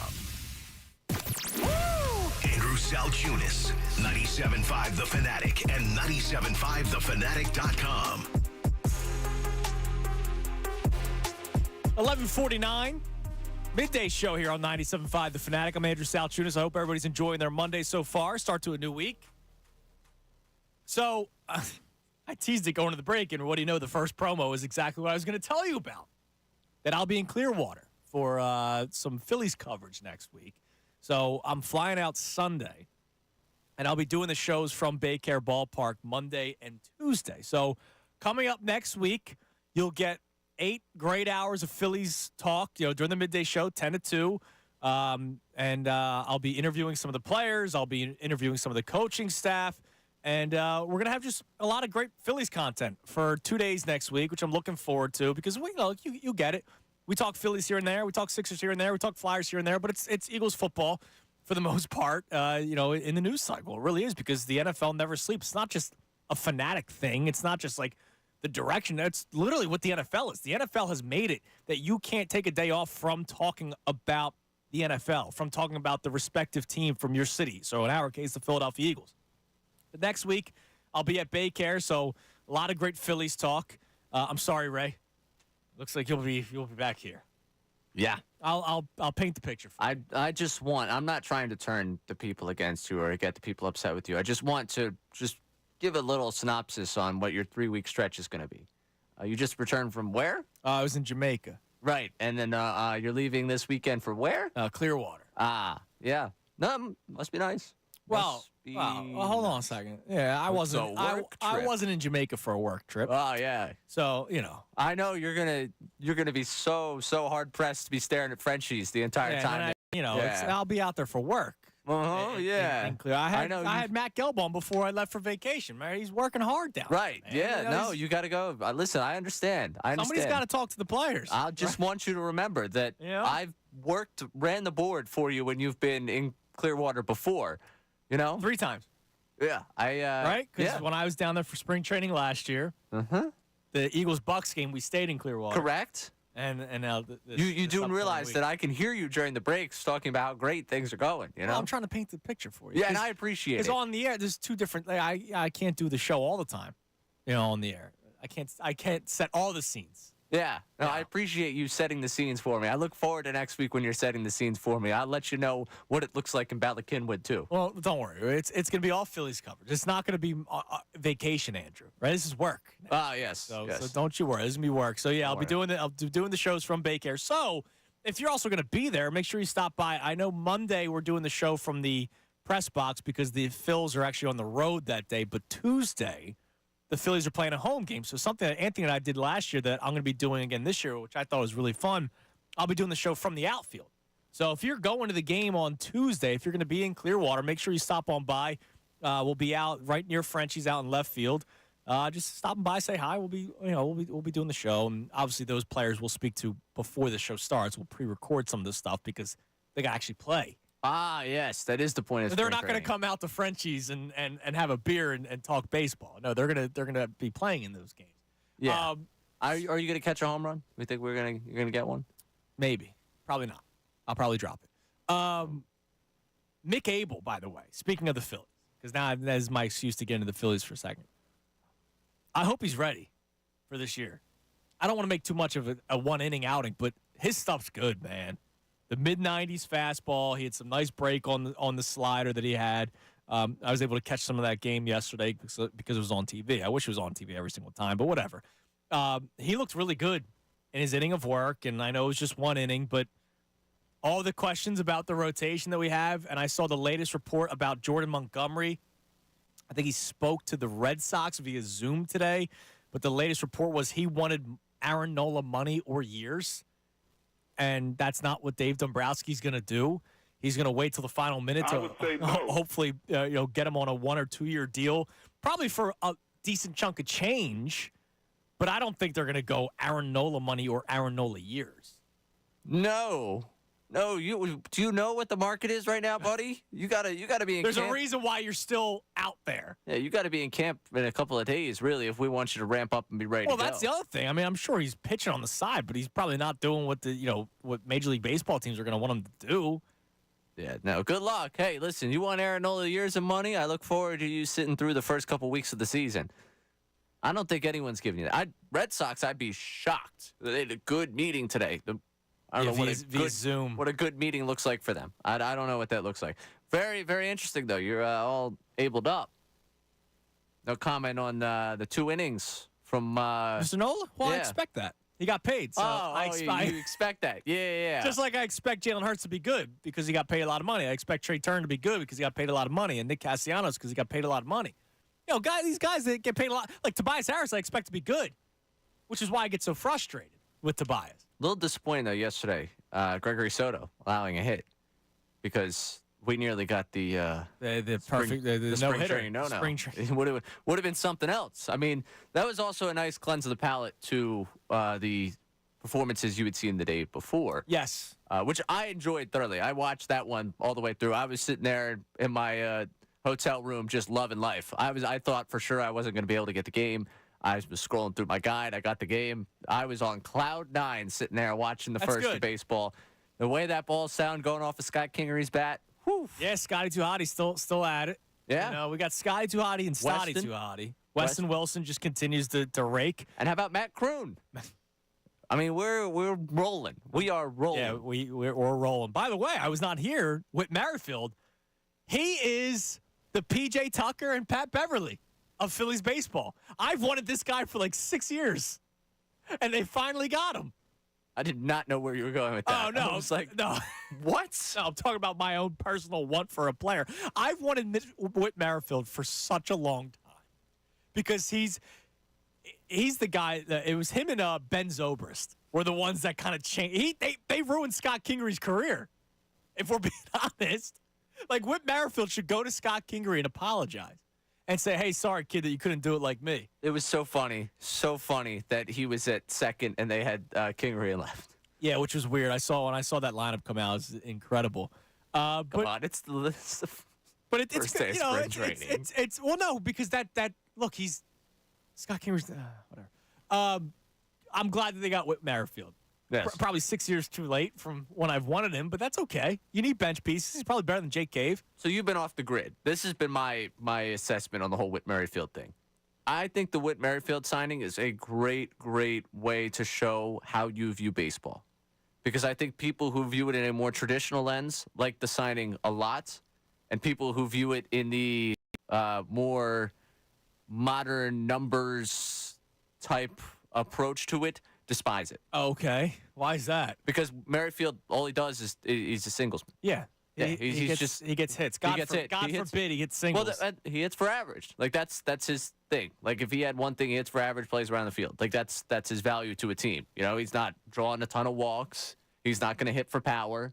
He's different. When we talk about balancing this lineup, unique approach. That's why I was like, ultimately, it wasn't like I didn't throw a parade while you were going over the signing, but I found it more as wow, that's a guy that I've wanted for a long time. I'm glad he's finally here. It was one of the more interesting things to watch as the fan base reacted to it, because some people, it seemed like they just had signed Prime Ichiro, and some people, it seemed like they had just given Tyler Goodell a 5-year contract. Like, I was very confused why this guy's a professional baseball player. He's not Tyler Goodell. That's what I mean. But it did seem like but what's there to hate? What did people not like? Because they don't see the value in the 35, the guy who's 35, who his OPS was 700 last year. Like, I think there were some people that just were not moved by it. He's a guy that can play all over the field, better than probably Jake Cave. Jake Cave was really only first base and outfield. Okay. This guy can actually play middle infield. Bench is better. Positional flexibility. He's a different approach than most of your hitters. I was fine with it. I think it's a solid signing. He's a guy, I will say this now, by the end of the season, if you saw him in the starting lineup, you wouldn't complain. Maybe like so right now to start. He doesn't end up overexposed. I mean, that was the problem last year in Toronto. Right, that's what I'm saying. Like, because he's not going to be overexposed. He shouldn't play all that much. Well, hey, Johan, speaking of things you like from the weekend, that triple. Yeah. 100 off the bat, taking it to right center. He looks yoked, man. It's good. Let's again, the yoked conversation. I remember last year, Alec Boehm, 15 pounds of muscle. Oh, hey, Scott Kingery before that. Yeah. And all of a sudden he was a power hitter, which didn't really work out for him. Except for spring training. Because the guy can just rake, man. It's incredible. All right, let's go back to the phone. Let's go to Jeff in South Philly. Jeff, you're on the Fanatic. Yeah, how you doing? How you doing, Jeff? Can you do me a favor? Yeah. All right, how long do I have on this phone before you got to go to the next person? Got a couple minutes. What we got? Can I vent for a couple minutes Please. about Philadelphia teams? That's all I want to do. Okay. Hey, good. Go for it, man. All right, let's go back to when we played the Hawks. Mm-hmm. How about this? This guy Ben Simmons, right? Now, since Brett Brown, had a little failure with Ben Simmons, I always thought that maybe Ben Simmons needed to have plays ran directly for him, screens, DHOs, alley-oop plays, everything that just ran for him to shoot the ball. The whole gear of the play was for him to shoot the ball. That's it. Now, the NBA, I don't really know if they run plays or not, but that guy needs specific plays that means, hey, this play is for you to shoot the ball. We're all going to stand around and watch you shoot that ball. If you don't shoot it, we don't have a play. Anyway, let's get that out the way. Let's get back. But if he can't shoot, then you can't run those plays. No. After I hang up, you can go into everything I've said. Okay. So now back to the current 76ers. My thing with Embiid is like this. When Embiid first came in the league, he was built like, he was swell. You know what I mean? He was strong. Now I'm looking at him, he looks like a moose running up down the court with an afro. You know what I mean? No. So, and I remember when Shaq finally went to like the Celtics at the end of his career or something. Yeah, he was big as I don't know what, right? And he always had these feet issues and all that stuff. You really think Joel Embiid is out of shape? I think he's in great shape. I mean, if you put a 15-year-old person that's 300 pounds next to a 50-year-old person that's 300 pounds, that 15-year-old going to be able to do a million things that person can't do. Okay, but you're comparing him to Celtic Shaq. But I'm talking about the injuries. Yeah, well, I mean that's been his whole career. Okay, but now as he's getting older, I would think it'd be to his best interest to come down about 30 pounds. That way, he take more weight off his legs. His legs can't take it. So you want him to lose his muscle mass? Because I don't see much body fat with Joel Embiid, dude. How about this? All he got to do is get in that weight room, but he need to come down because he's putting too much. His behind is too big. It's too big. He's doing too much. He's running around like a point guard and a shooting guard. Because that's what he can do, and that's what makes him the best player in the league, Jeff. I'm sorry, I gotta go. That's what makes him the best player in the league when healthy. Is the fact that he can do all that kind of stuff. By the way, we want to talk about in shape and stuff. Like, look, a guy that stayed healthy is Nikola Jokic. He doesn't look like he's like the beacon of shape. The guy's had horrible luck, and his knees might just be bad at this point because of all the injuries that he has sustained. I don't think he's because he's Celtic Shaq. He went Celtic Shaq on me. All I heard was big booty Embiid. That's what he's saying, pretty much. The guy's actually in incredible shape. That's what I got from that call. He's looking a lot at Embiid's backside. That's what I got from that. That was about the extent. The Celtic Shaq thing is wild. That's insane to me. A wild comparison. Like, what do you want him to do? You want him to slim down like Mutombo? Manute Bol? Like what do you want? Let him be dominant. And that's what he is. It's just his knee got fallen on by a dude that's 220-plus pounds. In a game he shouldn't have been playing. Right. But he was playing because some of you out. Never mind. I'm not because a lot of people want him to play. Yeah, exactly. I can't do it anymore. My man's gonna say that he's soft and blah blah, and then the next minute he's got to lose weight because that's why he's soft. We are going to look back, and the way people revise what they said about him, and the way people revise the way they felt about him in years is going to be disgusting. What we had to hear during the time of Joel Embiid playing in Philadelphia is just a disgusting thing. Like, here's the thing. So if we're doing the conversation of money, right? Because there was the report from Derek Gunn a few days ago that Jalen Hurts, once he got the big contract, couldn't handle the pressure as much, right? Joel Embiid, once he got the big contract, aside from injury, everything is advertised, right? unfortunately, has been injured during the playoffs because, he comes up small in the playoffs. Yeah. The 1 year against the Heat when he had a broken face and injuries on both hands. There's, the foot, the knee, the back. Like, there's been a million injuries, unfortunately. When it comes to the talent, that guy never lost a touch. He's gotten better every single year. Everybody else that it seems to have gotten paid in this city is actually taking a step back, except for Bryce. And we all just take for granted that he comes back and tries to battle through in the postseason to play. Like, well, he's back out there. And he does battle through, and then nobody gives him any credit for playing through the injury. It's just, play harder. Don't be soft. Yeah. He comes back and plays. Like, right now, we're entertaining a conversation about him coming back. Coming back to a team that right now, again, trying to tread water without him. I have to go pull it up. There was someone that did, like, the side-by-side of, like, the efficiency, the offense, the defense, everything with and without Embiid. And it's like, if you can't see the value right now, God bless you. Because I don't think you're ever going to see the value. And I think you're just so stuck in your own narrative and your own way about Embiid that it's kind of sad that you're missing out on something great. Yeah, and they're missing something great right now, and you can see it on the floor. He does believe, I think, Joel Embiid is a good basketball player. He just wants him to be healthy. And he thinks his weight might be the reason why he's unhealthy, which is just absurd. We all became strength and conditioning coaches, athletic trainers overnight. That's what I'm hearing. Now, speaking of the Derek Gunn report about Jalen Hurts. So Derek Gunn also puts I haven't listened to the clip yet. Did it mention the Big Dom thing in the clip itself? Okay. So let me first play the audio. Here was Derek Gunn over the weekend with Bill Calarulo talking about Howie Roseman and Jeff Lurie's belief in Nick Sirianni. The Eagles brought him back for a reason, okay? They analyzed all this stuff. If they didn't think Nick Sirianni was the guy to help turn this thing around, they wouldn't have brought him back, plain and simple. Look at how quickly they got rid of Chip Kelly. Jeffrey Lurie and Howie Roseman are not shy about making snap decisions if needed to be made. But they made a decision they felt after talking over endless hours about the direction of the team that Nick Sirianni was the guy to come back. Now, that's great. They believe in him. That's fantastic. The same voice that you just heard, Derek Gunn, put out a report about 5 days ago. I told you about the Jalen Hurts one, the big contract, made it a little bit more difficult. Big Dom suspended. Controls Sirianni emotions on sideline in his absence. Nick gets in numerous arguments with players, coaches during games. I'm guessing you reacted to this last week? I believe this happened, like, after I was gone, so I have not been given the opportunity. Okay, that's right, because you were off Thursday, Friday. You were traveling.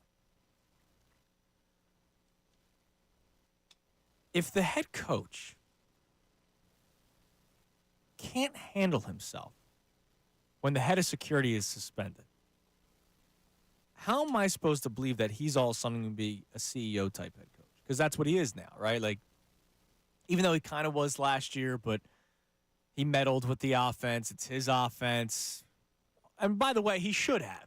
Brian Johnson was a first-time offensive coordinator. I have no problem with Nick Sirianni having his hands all over the offense, especially when he says it's his offense. My problem is that he didn't call the play. He should have just ended up calling the plays. If it was that much of a mess because there was a disconnect between him and Brian Johnson, which has now been reported multiple times, then maybe Sirianni should just completely taken over play calling duties or let Brian Johnson have all the say.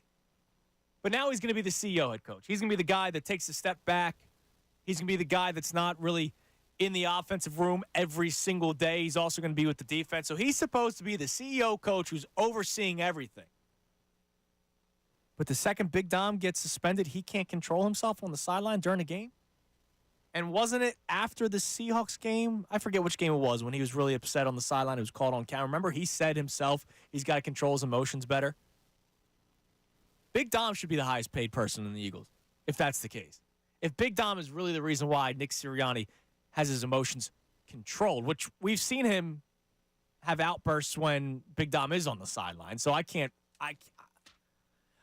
believe I'm talking about this right now. The fact that my head coach can't handle himself without having Big Dom on the sideline? And now I'm supposed to believe that he's going to be a CEO head coach, Ray? I don't know if you're supposed to believe it. You're forced to believe it. I mean, that's where you're at this point. It's a really unfortunate news cycle for him for this one. Like, I don't understand how in the world you sit there and we're having a meeting about somebody who's in charge of our football team. And one of the reasons that we have to keep him is, well, you know what? Look Our at head security where guy. we were at. And people pointed that out, the curse. Yeah. The Big Dom curse. And people got excited that he was going to be on the sideline for the playoff game as if that was going to do something. It's like, what? How are you putting someone else in charge of your emotions? Like, it's Big Dom's responsibility to make sure that you don't cause a problem on the sideline? Well, yeah, Sean McVay had the guy that pulls him back on the side. Yeah, okay, that's there. You get lost in the heat of the moment. You lost where you're stepping, you know? Right, not to the point where he's getting penalized or having issues with his team. Like, I get it. Heat of the moment, competition, you get fiery, you get, the back and forth, like we've talked about, whether it be Nick Sirianni or A.J. Brown or anyone on that team that we've seen on the sideline, just kind of be animated. And that could just be heat of the moment. You're trying to figure things out. The fact that we now have a report that he got into fights that are being attributed to the fact that he didn't have his head of security, what are we doing And then we're going to bring it back. We're going to bring it. And by the way, like some of the people that probably got in arguments, you don't think they still feel a certain type of way about? Like, I just... See, to me, that... As these stories continue to unfold, I'm going to get more and more bothered that he is back. I have not lost that feeling. He should not be the head coach of this football team. And now all of a sudden I got to get a report out of the blue, out of nowhere. D-Gun's got to put out a report that Dom DeSandro's suspension is part of the reason why the team fell apart because Nick Sirianni couldn't control himself?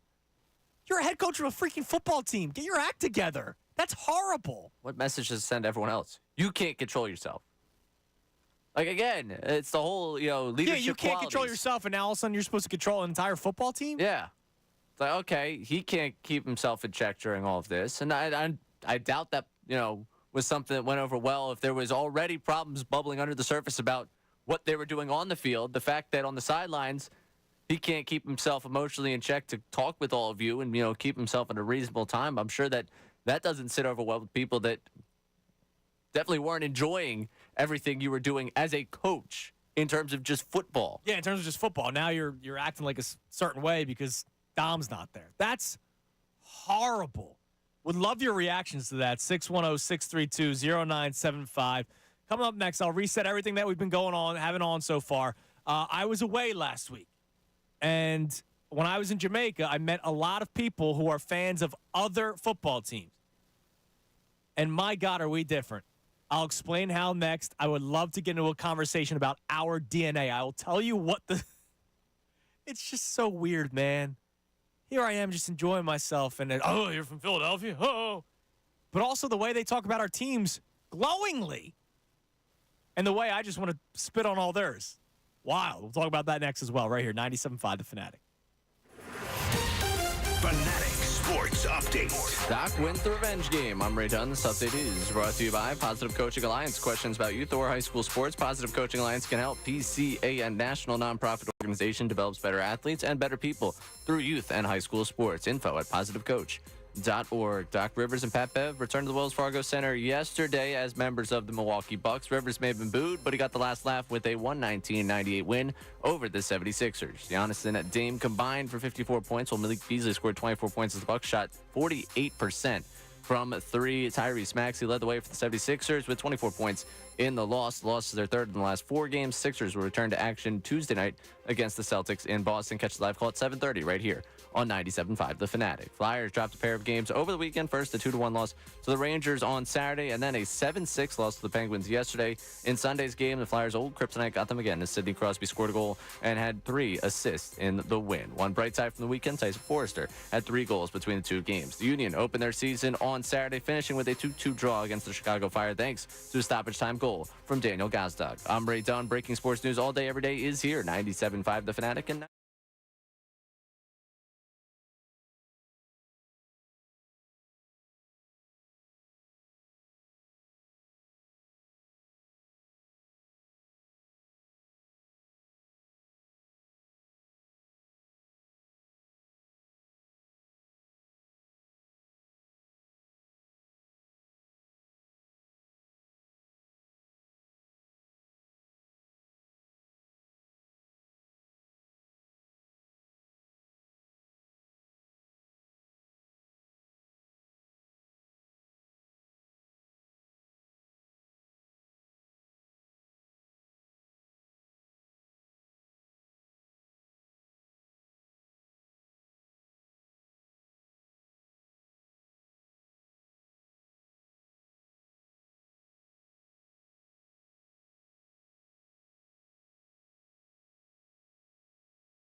12 o'clock hour brought to us by Service First Heating and Air Conditioning. Get 0% financing for 72 months and a $500 rebate when you purchase a complete heating and cooling system from Service First. Learn more at servicefirsthvac.com. So during the break, I saw Tyrone and I saw Ricky.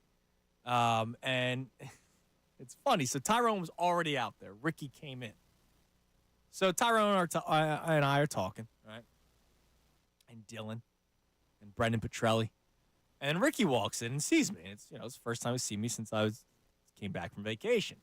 And he was listening earlier, which I appreciate. And he goes, "You couldn't have been nice to the Packers fan?"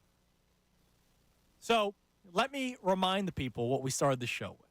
If you're just tuning in, this is what I started the show with. So I was in Jamaica last week on vacation. Something I set up 2 years ago. So it was a long time coming. And my wife and I were out there. It was a great, great time. And the very first night, a couple sat down next to us at the bar. And the guy was wearing a Hawaiian shirt, but it was a Packers Hawaiian shirt. It had the logo, the Green Bay logo all over the place. It was a nice shirt. I'll give him credit. It was a nice shirt. Like, I kind of want an Eagles one. Yeah, but just the idea of Green Bay and, like, Hawaiian shirt, the two really don't jive in my brain. How should I? All right. It wasn't Hawaiian with, like, no, but I know the flowers. design. Yeah, I get the design. Down, I don't care. It just doesn't jive with It's it. like, the ones that the Phillies have. You have one, don't you? The Phillies one obviously. where there's a couple of flowers on it, but it's really the Phillies logo that's plastered all over. It was kind of and that, I but with Green associate Bay. that with, like, a day at the Jersey Shore, which Yes. kind of makes sense to me. Green Bay, what's the Green Bay, like, equivalent? Oh, short sleeves. He's on vacation. Yeah, well, obviously he's on vacation. He's not wearing short sleeves in Green Bay today. No, probably not. He's miserable. Or, no, actually, he might not be. They might be used to the cold. We don't know. Anyways, so I compliment him on the shirt. I think it's cool. It's a nice shirt.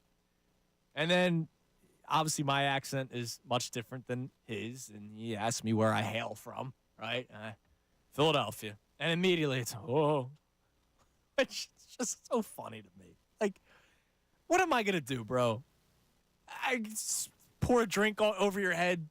Right, like, we're all in this one resort for the next week. Am I going to really cause trouble? Like, what the hell? Anyways, that's part of the reason why I had my hair stand up, because immediately they got to be nervous because I'm from Philadelphia. You're probably you're going to find a snowball somewhere and throw it at me. You're going to go to the pina colada machine. Like, come on, get the hell out of here. That'd be a great bit. Actually, honest with you, that would have been awesome. Would have been fantastic. So we start talking football, and he is so complimentary to the Eagles. Like, dude, I'm not joking. I was in a drunken stupor. Let's see. When did I take this note? Show topics from vacation. Love this already. And Packers fan cheered for Lions over Lions. That was like, I was feeling a certain type of way at that point. But I remember the story, and I remember the interaction, and he was talking about how great Sirianni was. Like, great head coach. I really like him. Seems like a good family man. Like, I think it's also what they look for is a lot different. Like, I just want a good, just be a good coach. I don't care about a family man. Like, just be a good coach, man, please.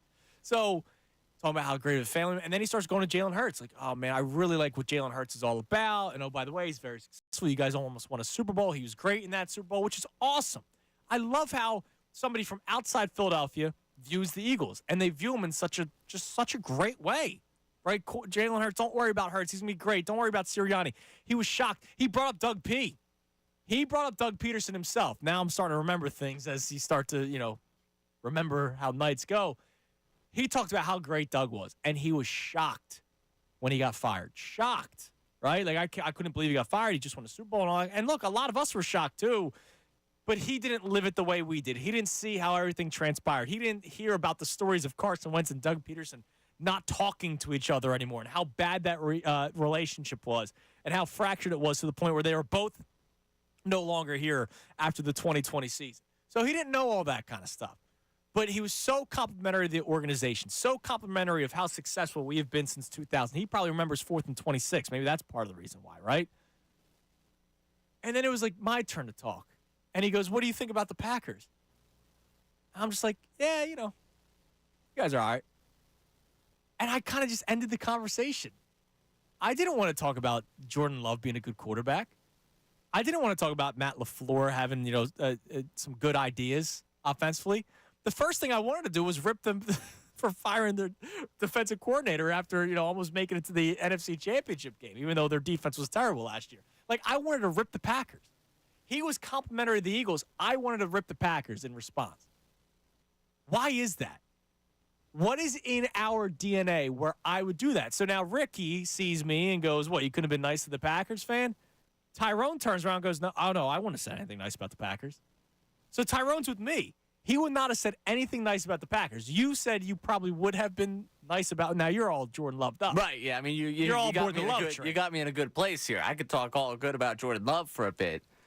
I don't know. I think I probably, what my thing is more opening with, the pleasantry. And, if they actually start pushing me, then it's going to become a war. There's a few fan bases right now where, if you talk to me, for example, my uncle, who is married into the family, is from the Pacific Northwest. And, well, really from the San Francisco area. Oh, okay. There is no pleasantry right now when we talk about anything in terms of football. There, we go straight to it. One of those, I feel bad for you type thing. Not really. No. We go after it. I'll talk to him about the Trailblazers. Lives up in Oregon, Portland guy. Yeah, I'll talk about the Trailblazers. Could ask for Dame. Put in a word. Trust for me. Dame. I was trying, man. I was trying to pull every string I had out there. But there's no pleasantry with the football conversation. There's certain fan bases that way. Like a Packers fan, the vitriol there for me, it's not quite I'd be the complimentary love. Then if he really started people who are seeking some compliments who are Well, there was one guy. I told you about the Dolphins jersey. There's a guy wearing a Dan Marino jersey. I wasn't going to lie to that This was my last day. So I was not, we were waiting for the bus to arrive. So I wasn't, really boozing all that much anymore. It was early. Well, you got to get through the flight. You're not a flying guy, so. Yeah, exactly.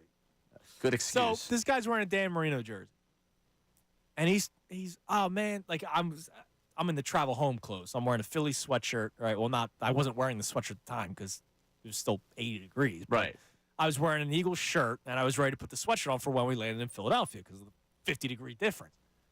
And he's talking about, hey, man, don't worry, Jalen Hurts going to be good. He really showed me something. He thought, after the Alabama thing, he'd never be a good quarterback, and then saw how he adapted in the NFL, right? And then he goes, what do you think about Tua? I'm sorry, man. I don't think he's going to be any good. And he was, upset that he gave pleasantries to our quarterback and was almost expecting me to give pleasantries back. I'm not going to lie to him, though, and say, you got some good things going for you. No, I think Tua had a great year because of Tyreek Hill. I still see him float footballs. I don't think Tua's going to be all that great of a quarterback. And I was honest with him. But he seemed upset with my honesty. And no, they don't know that I do this for a living, right? I wasn't trust me, I'm a big sports radio guy. No, I was just as an Eagles fan, giving my honest view. I was I don't think Tua's all that good. And he was upset by it. Oh, the last thing I would do was drop trust me, I know, I'm on the radio. That's not come up. If anything, we know less. Trust me, people tell us all the time that we don't know what we're talking about. If anything has not come up in my travels talking with people, that's it. Yeah, I refuse to do it. But yeah, I'm not going to give a fake pleasantry. If we get into a start of conversation, you mentioned the Lions earlier, I probably would have went, nice nucleus of players, great season for you guys, whole thing. Then if you start really trying to twist my arm into complimenting your team, then it's going to become a war. Then I'm going to break out here. I try and be nice at first. But hold on, but my they instinct were is nice. So complimentary about the Eagles. Everyone. My instinct is more nice. Except for one Cowboys fan, which whatever. That's how it should go. Right. 100%. Now speaking of, did you stick the Packers fan on the Cowboys fan? No, that was different days. Okay. Well, I would have went searching for the resort. I would have introduced the two of them and let them. I only saw the Cowboys fan because a woman said "Go Birds" to me when I was wearing an Eagles shirt. Awesome. As you should. And I said, "Oh, go Birds!" And then the guy went, "Ugh." And I was like, "Oh, what's the problem?" He goes, "We them boys." I was like, "Oh, that sucks for you." Yeah, that's brutal, man. Yeah, man, he wasn't wearing. You know what's funny? He was not wearing a Cowboys shirt. Well, obviously, the season ended the way it did. How'd the season go for us? Yeah, but I'm still rocking my Eagles gear. They hide. That's a good point. That's their thing. So, the Packers fan that I was telling you about, we started talking about the playoffs. And we got into a conversation about hating the 49ers. So it's not just here. Everybody hates the 49ers. He said there's a smugness to them, blah, blah, and he doesn't even know what we went through during this past offseason. I had to basically fill him in on everything, and it made him hate the 49ers even more. But he also rooted for the Lions, a division rival of the Green Bay Packers. We would never do that. We would never root for the Cowboys or the Commanders or the Giants in a playoff game when our season's over, by the way. That's a big one. Their season's over. Yeah, so Packers were done at that point. This is the NFC Championship game. question for you. The Patriots, Giants, Super Bowls. No comment. Exactly. Actually, no, I rooted against the Giants because they were in the division. No, remember, that's why the Giants are my least favorite team. I'm not saying you, but when you say we, the collective we, I do think that there are some of us. That was I just hope both teams lose kind of Super Bowl, I think. Did people root for the Giants? Listen, I was not necessarily on those airwaves at these airwaves at that point. No, you were not. So, Neither was I.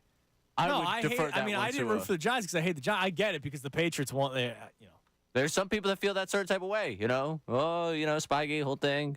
I don't know. I would be interested to, because when you say there's no way, there might be a way. Like, we were talking about dark path scenarios. Like, I don't think we would do it for the Cowboys. That would be the one above all else that I know would never happen. Like, if they had played the 49ers and we were subjected to that NFC Championship game. Right. And that would have been, ultimate, I hope both teams lose type scenario.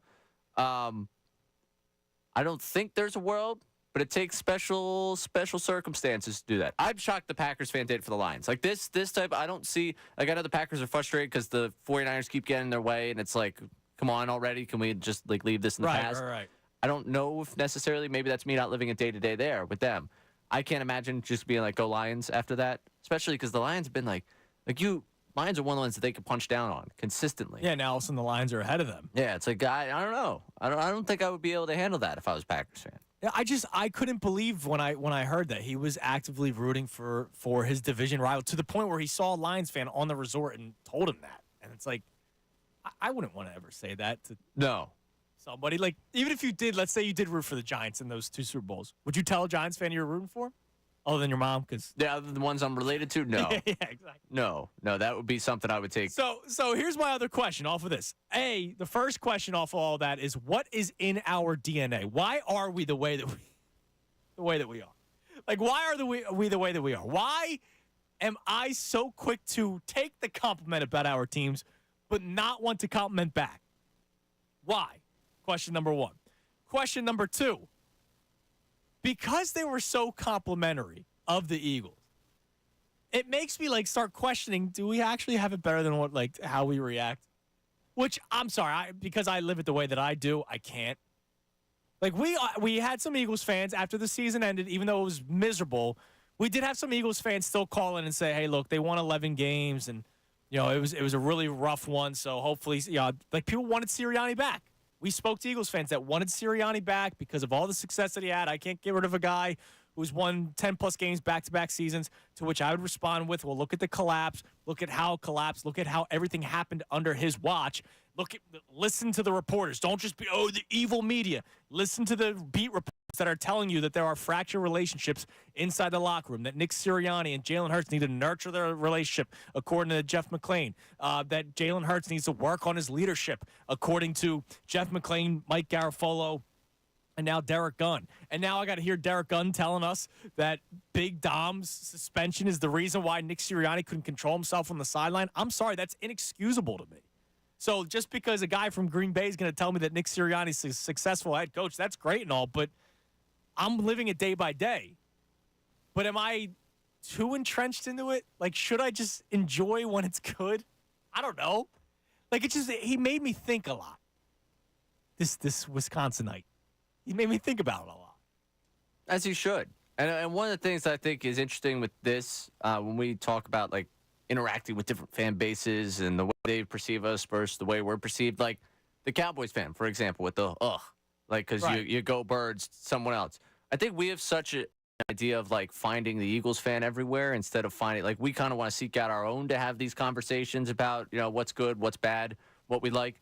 That someone else telling us stuff we're almost I don't really care to engage on that one. Like, I remember I was. Yeah, no, but I was cool with it. I'm because cool with talking about it. Like when we do the show, right? Every once in a while, we get a caller from a different fan base. We had a guy, we've had a Chargers fan call in a couple of times. And he talks about how, Sirianni's not Brandon Staley, blah, blah, blah.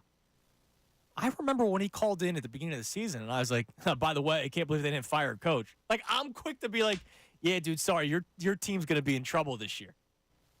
Whereas he's quick to be complimentary. Like, I think there are a lot of people that are complimentary of the Eagles. They don't like us, the fans. Which the perfect example is when they find out I'm from Philadelphia, their initial reaction is, oh, don't hurt me. But then they talk about the Eagles in a glowing way. Why?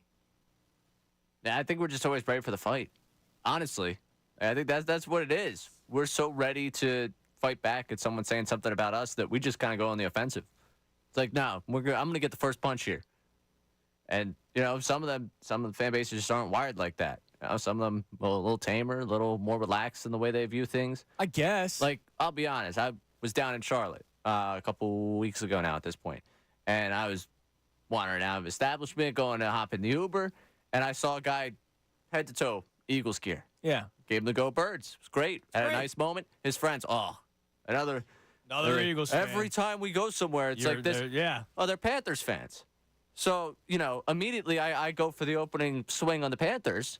And they got nothing to come back with. They're not ready to go. Like, they had nothing against the Eagles as a team. They were just against the idea of us being us. And I was like, well, that kind of sucks that you don't have anything like that, because I can't imagine, wandering around head to toe in gear and not getting that type of recognition. Any sort of reaction. Yeah. And that's, again, why I'm disappointed in the Houston fan base. The fact that Ray was in Houston, just when? This weekend. Ray was in Houston wearing Red October 2022, the year the Astros beat the Phillies in the World Series, and you got nothing. Nothing. Not a single thing. Not even that. I wore that out, I think it was Friday, just entirely. Got no reaction to it. Went to the Houston Dynamo game Saturday night, where they have the same colors as the Astros, so a lot of people in Astros gear at the Dynamo game. And you're rocking the big red P. I'm in a Philly white shirt. P and the red shirt, yeah. And there's nothing. Not a single person reacted at all to me. I was really disappointed. Like, I was gearing up my head for the fight. And I think that's it. I think we are geared up for the fight. I think that might be where our mentality comes from. Now, why is that? Why is that? Let's go to the phones. Let's go to Joe and Fox Chase. Joe, you're on the Fanatic. Hey, guys, here's exactly, in my opinion, why we are wired the way we are. Whatever the sport it is, football, the Giants, the Redskins, Dallas, the Celtics, it doesn't matter. We always, usually in the past, we've ended up on the short end of the stick, and we're so fired up when our teams, like when we went into the NLCS last year, we're going to beat Arizona, and the rug again gets pulled out from underneath us. Yeah. You can say good things about us, that's great. But if you say something bad about us, it's not so great. We're not going to take it. And your producer didn't answer the phone when I called in. He hit it even better than I did, probably. He said it's kind of like big brother, little brother. And in a sense, that's true. You fight with your brother. You beat him up and all that. But somebody outside the family says something against your brother? No. Yeah, but here's the thing, Joe. None of them said anything bad about our teams. They were all complimentary. And then I didn't want to repay the compliments. Like, you know why they're complimentary? Because they know the history has shown, again, whatever sport you're talking about, they know we're gonna get the rug pulled out, and they don't worry about us. So they'll compliment us all they want. Wow, so they don't. So they don't worry about Philadelphia teams? No. Why would you? Look at the history, for God's sake. Why would you worry about Philadelphia in any sport? We end up 9 out of 10 times the rug gets pulled out. I mean, look at how many championships in all of the sports that we have. Oh, yeah, not enough for a major city. Exactly. I still haven't seen one in hockey or in basketball. See, I'm an old man. I've seen them all. But football was the final one, and I thought, for God, I'll probably die before I saw that. And thank God I got it. So, but, I mean, count them. In all 4 sports, it's not, Jesus, Lord. So, yes, all the other people, they're going to, oh, yeah, your Eagles, they're good. They're going to compliment, because they don't worry about us in any sport. Wow. The Sixers, the same thing. We go all the way, and then we end up getting knocked out. I mean, it just is, my God, it's so obvious to me. Wow, Joe, man, thanks for the call, dude. Jeez, Ray. Thanks for the call, but oof. Nobody worries about us. They're just worried about getting beat up. But they don't worry about our teams is pretty much what he's saying. Yeah, again, thanks for the call, but thanks now for the crisis that I'm going to go through mentally over this break, thinking about the fact that they don't worry. Is that it? Do our teams suck that much? The topic is gone from. Do our teams suck? Our teams, do we appreciate them enough? Like, do our franchises suck? Do our are we wasting our time? Do our teams suck? Because they don't. They don't suck. Like, it's every single year. I got the Phillies in the World Series 2 years ago. NLCS the next. They don't suck, but they don't win. The Sixers are title contenders every single year, but they don't win. The Eagles Super Bowl are bust every single year. They don't win. The Flyers one day will be back. But look, the year we don't have any expectations. They're in the playoffs right now. If the season ended today, is it really that? Like, is our past failures like just a part of us? Oh, it's a part of us. Well, no, I mean, but the way people look at us, like, they're nothing to worry about. They're going to choke away another one. Our man Solus Ryan earlier talked about how there's other cities that don't know what we've gone through. And he's right to the point where it was historic. What was it, 4 teams in 100 days or 3 teams in 100 days that lost the championship? Oh, yeah. In the Eagles and Union and Phillies. Yep. 3 teams that lost the championship in less than 100 days. It was the only time in the history of sports that's happened. That's horrible. So people were just being nice just to make me feel better about ourselves or something? Like, is that what it is? That almost feels worse. Do people feel bad? They don't feel bad for us. No. They pity us. Wow. So we're the pity city? Put that on a T-shirt. Sell it. Somebody will. 20 minutes. It'll be on a website. Philadelphia's the pity city. Wow. Well, mentally broken. I'm going to check out for the last hour of this show. You can take it from here. So would love to get your reactions to that we're the pity city. At 610-632-0975. Want to find out what's in our DNA as to why I would be so welcoming to compliment. Is that it? Because I haven't seen success that I welcome the compliments, but I'm not going to compliment back? Am I just a terrible human being?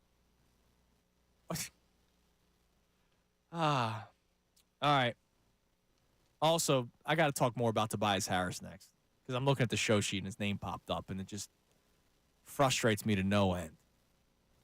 Players that got paid a lot of money that just didn't step up. Let's talk about that next. And this Jalen Hurts thing.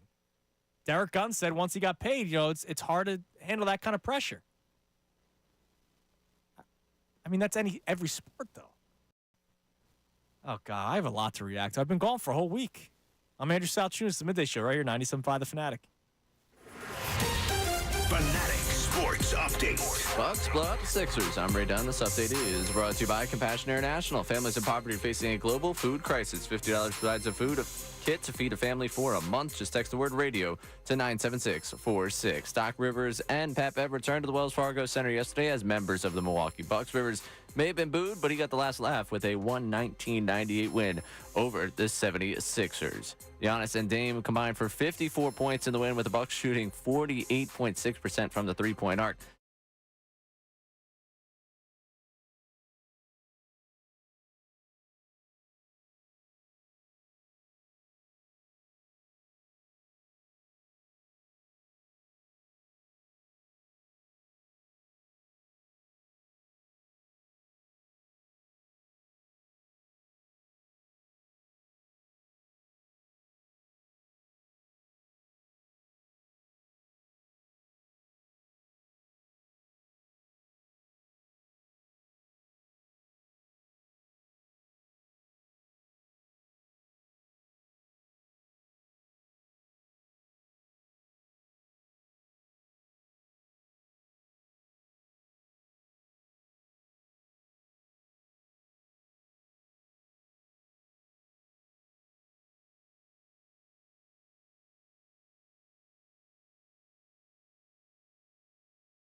Fanatic Mondays presented by Pierce Phelps Bryant Heating and Air Conditioning Contractors. Visit nopayBryant.com for flexible spending options and new heating and cooling system. If you're just tuning in and wondering why it's a miserable Monday, I mean, I was in a great mood to start the show until our last caller, Joe and Fox Chase. So when I was away on vacation, all these people from all across the United States, so complimentary to the Philadelphia Eagles organization. Complimentary, man. Jalen's great, don't worry. Sirianni's great, don't worry. And then the second it's my turn to be complimentary, I just go, your team stink. I'm not going to tell you any compliments about the Packers. And Joe and Fox Chase just kind of points out, well, maybe everyone's so nice about us because they take pity upon me. And we're the pity city. Now, John checks in with a great shirt design. The love sign that you see in Rittenhouse Square, or Love Park, excuse me. But instead of L-O-V-E, it's P-I-T-Y. It's a great design, actually. And he wrote TM on his sheet of paper, so nobody steal that idea. Yeah, no, now it's officially his idea. I got to say, I don't think they're going to sell well, mostly because that's not something I think we want to be just rocking. I don't think so. Yeah, you're right. But it's a solid turnaround time on the design. I didn't think within 10 minutes we'd have somebody already with the design. So looks like he's got a Wawa bag in the car. Like, this was in the car. He pulled over. He's working. He pulled over. He just had the blank piece of paper there, too. Oh, it's lunch break, man. But you just have blank pieces of paper lying around your car? Yeah, you need to take notes. You never know. I know. Listen, I'm just impressed. This is not I'm not questioning how he lives his life. I'm just impressed that he was able to pull this off so quickly. I don't think the whole Pity City thing's going to catch on. No, probably not. No, I don't think we would want to admit that. And I don't necessarily think it's entirely true, but it did hurt. Because people laugh at us when our teams lose. I don't think people take pity of Philadelphia. I don't think when the Union and Phillies and Eagles all lost in 100 days, I don't think other cities took pity upon us. No. I think they just were like, ha, ha, ha.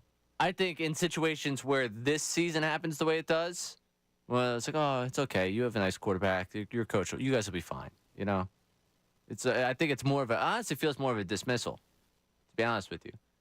Because I look at the Packers, and I could say a lot of nice things about them, but they're an ascending team in the NFC. I kind of look at them. Well, they're an enemy. I don't want to be nice to them. That's what I mean. Like, again, Packers are a tough one because he brings up Jordan Love. I'm gonna have to compliment him. You can't take the truth out of me, all right? You can't. I'm not gonna just sit here and lie to you about him. I'm just now all of a sudden I'm down the dumps, and I'm down the dumps because our teams don't win, even though we're there with them every single day. We ride with them every single day. We are ready to fight for them every single day. You know, this nice woman that was on the volleyball court. I'm a Vikings fan, and my initial reaction is 38-7. Like, that's freaking rude of me. But I feel like I wouldn't be the only one that would go, skull. I didn't, spit at her feet. Right? Like, I just said 38-7. To which she responded with, yeah, I mean, that was rough for us, but we were happy to be there. Like, oh, my God. But here's the problem. I'm also reacting to the 20 Vikings fans that were here and disgraced the Rocky statue, right? Like, not every Minnesota fan's a horrible person, just like not every Philadelphia fan is a horrible person. I had to have that conversation with a couple of people. Like, no, I'm not about to stand up and punch you in the face here at the resort. There we go. There's the T-shirt. I'm an Eagles fan, and I'm a nice guy. Yeah. That'll sell. That'll be the one that gets us over the edge. God, I can't believe it. All right, also, I started the show with this, not just the DNA conversation. Would love to get your reaction to that. But the idea of the high-paid player and the pressure that comes with it, what's your reaction to that when you hear it? So Derek Gunn, if you can, Ray, play the clip. So Derek Gunn, who I love, I respect dearly, was on with Bill Calarulo this weekend. And they got into the conversation about his tweet that he put out 4 or 5 days ago about how once Jalen Hurts got paid, he was pulled in a bunch of different directions. Obviously, you're doing all these advertisements. Ray, you brought up the Hulu as live sports commercial that he did, and he did a million other things as well. I saw him in an episode of Abbott Elementary not that long ago, right? All of a sudden, you're doing a lot more when you're paid a lot of money. So was Jason Kelce. He was an All-Pro. He was in a lot of commercials. He had a freaking Christmas album. All-Pro. Is it the first time? Second time. No, first time for him that he's been paid a lot of money. That he's You're been. right. All right, good point. Good point. But all right, so you're right. He's living different experiences because of what he got paid. To which my reaction is, I don't care. Go play good football, right? Like that's bottom line is you got paid a lot of money because of what you did previously. Because Jalen Hurts got paid not because he sucked. Jalen Hurts got paid because he played like an MVP and could have won MVP had he not missed 2 games 2 years ago. Probably still should have won MVP. But just because he got paid, all of a sudden, like, I can't just be like, I'm going to give him a year to get comfortable with his millions of dollars that he just got. So here's Derek Gunn talking about how things changed a little bit last year for Jalen. A lot of players, when they get a big contract, that's a lot of undue pressure on them, and everybody handles it differently. You know, and the more money you get, the more magnified you become, the more responsibilities people thrust upon you, and the more directions you're pulled in. And that was the case with Jalen. You know, a lot of outside community events, appearances, things of that nature, more pressure on him to perform, and so these things happen. So when you hear that, what's your reaction? Because my reaction is, I don't care. I'm sorry. I get it. Everybody's human. But I don't care. Like, if I'm not performing to a certain standard, like, people are going to be critical of me. So, and I'm not getting paid $250 million. And it makes me think of the other high-priced players that are in this city. And I'm not doing a conversation of the guys that have stepped up, once they got paid. But, there comes a time where, like, Tobias Harris a couple years ago, people started saying the whole, you just got to ignore the contract. I can't do that. I can't ignore contracts. Like, once you got paid, yeah, you do have to uplift your game to another level, like we have seen players do. I see Tobias Harris right now as a guy that may go down as one of the most disappointing contracts in the history of Philadelphia because he just hasn't done anything. Like, it's been a long 5 years with Tobias Harris. Do I think Jalen Hurts is going to have a long 5 years? Like, no, I think Jalen Hurts is going to be all right. I think he's going to bounce back. But this whole idea of once a guy gets paid, things change. I'm sorry, I can't get to that. And when a guy gets paid, I do need them to step up more. Not all of a sudden take a step back because there's more pressure. I was angry with Trey Turner last year. I was angry with Nick Castellanos 2 years ago. I have been angry with Tobias Harris for 5 seasons now. And it's because they got paid that kind of money. Why shouldn't I have my reaction the way that I have it? I think I'm looking at when you start going in terms of Castellanos, the Turners, like they get these massive paydays, but I also expect more of them given where they are at in their careers. This was the first taste of success Jalen Hurts had at the level of the National Football League. Gets the payday immediately because that's how this league works. And that's where he was at his contract. Yeah, you want to pay him early, yeah. And he should have been better last season. He should, in all these respects. And whether, the leadership conversation on the field, all those things should have been better. A piece of why this team falls apart. But so much of this conversation begins to feel like a look like I've started to turn the page where I'm looking towards next year. Like he should have been better last year, but in terms of what I believe for next year and what I need from him next year. Yeah, I think he's going to bounce back. These are things that you need to get ironed out. And ultimately, I can try and look back at the past and be upset that it didn't work out. I know it didn't work out. So in my mind, my thought process is, okay, what have we learned from next year? And if next year we're still having these conversations, I'm going to be livid. I'm going to be, Well, if we're having these conversations next year, that's going to change a lot of things. Well, that's absolutely going to change a lot of things. We're going to start talking about the future. Yeah, we're talking about the position. Yeah. Who's playing it. And that's the bottom line with it. I guess I kind of come from the empathetic side of I can see how your life can change, how different things can happen to you, and the expectations that are thrust upon you at that, again, you get that money, it's great. That money comes with it, what's the line from Spider-Man? Great power, great responsibility. Great power comes great responsibility, man. And so much so that applies to him. And I understand, I can kind of come from a place of understanding where the things changed. Problem is, I think a lot of these conversations, again, at 10-1, we were sitting here like, he's the greatest leader that's ever existed. His stoic nature is, what keeps this team calm in the biggest moments. The collapse comes, no longer a leader. He's been pulled every which way. Like, at some point, I feel like we are just talking about reason things went wrong. I also wonder, hold on a second, I apologize. I also wonder, like, these reports coming out, it's not just, we're not just reacting. It's reports that are coming out, right? Like, I'm not randomly saying that Jalen Hurts isn't a good leader. It's because I've now heard it from like 4 or 5 different reporters that cover the team that obviously talk to people inside the building. So it could also be, why should I as a player speak to a reporter about Jalen Hurts' leadership when we're 10-1? Like they're not about to be critical because they would sound moronic. Just how like when we did shows when the Eagles were 9-1, 10-1, people weren't fired up, but nobody wanted to say I'm worried because they would sound like a nitwit for being worried about a 10-1 football team. Even though we all kind of saw things not really going totally smoothly, but they just kept on finding ways to win. Why should whoever is the anonymous source go pull a reporter aside and be like, hey, man, I need to talk to you about Jalen's leadership? They're not going to do that when they're winning. Yeah, I guess it's just weird then you have a report that, like, because it's not just us.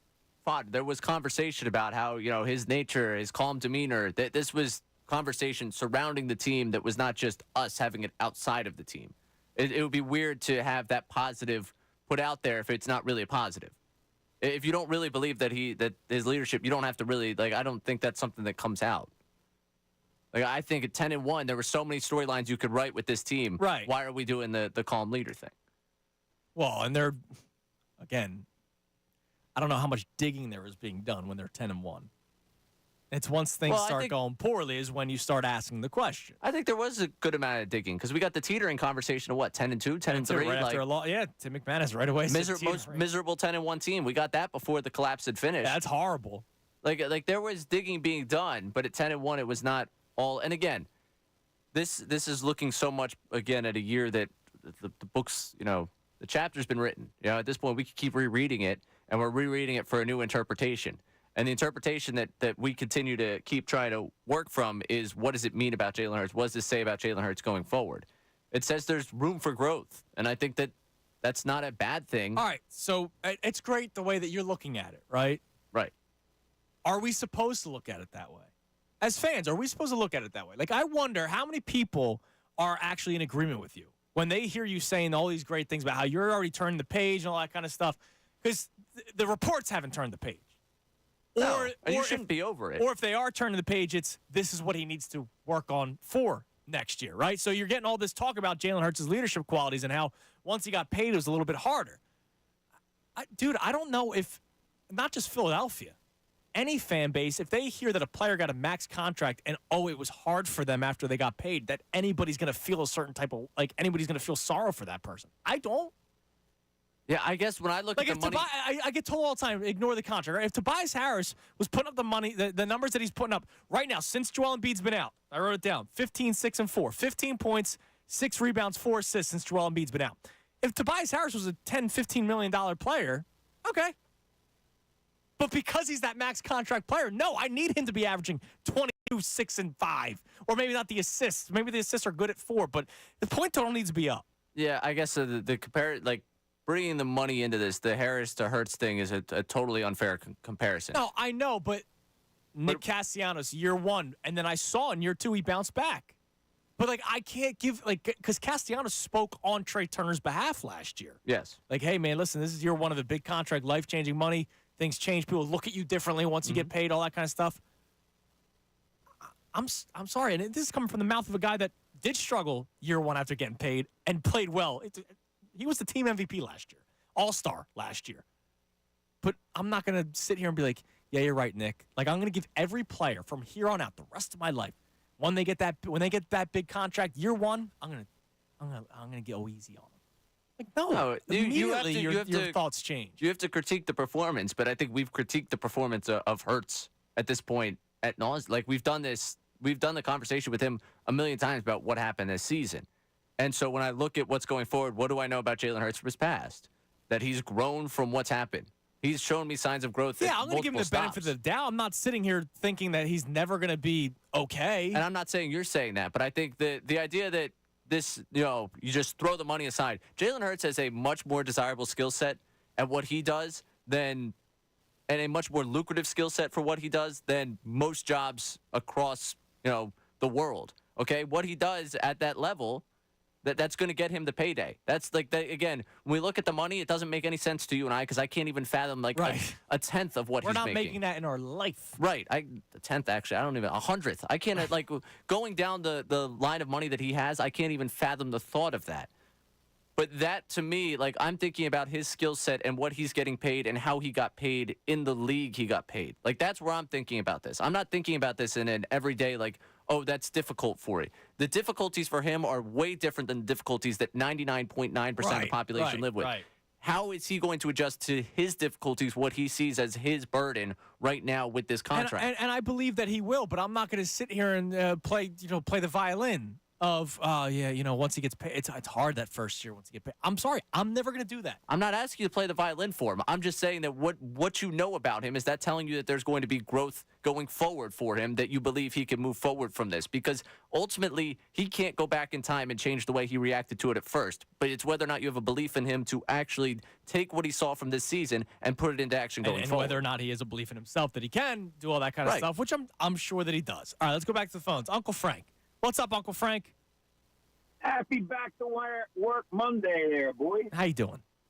I'm great, man. Andrew, you had a fun-filled vacation? I had an absolute blast. I have some questions about the vacation that I'm going to get into in the next segment, but I had a great time.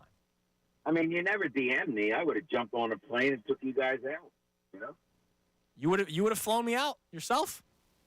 No, I would have met you. Oh, yeah, no, that'd been great. Yeah, you could have bunked with us. It would have been great. Yeah. Share some clear. Maybe not. I had plenty of it, trust me. So, look, I don't know which way to go here. Do I speak on our football coach who should be in a romper room? Well, let's start with that. I got because look, this is all about Derek Gunn's report. Derek Gunn talking about how Nick Sirianni, once Dom got suspended, he couldn't control himself. That's a problem to me. Yes, it's a problem. Like, I need my coach to have a babysitter for them to be successful? That's horrible. I think the other week I mentioned was unprecedented, where we have to be concerned about the maturation process of our football coach. It's crazy to me. It's unreal. It is. Now, but here's the thing, Uncle Frank.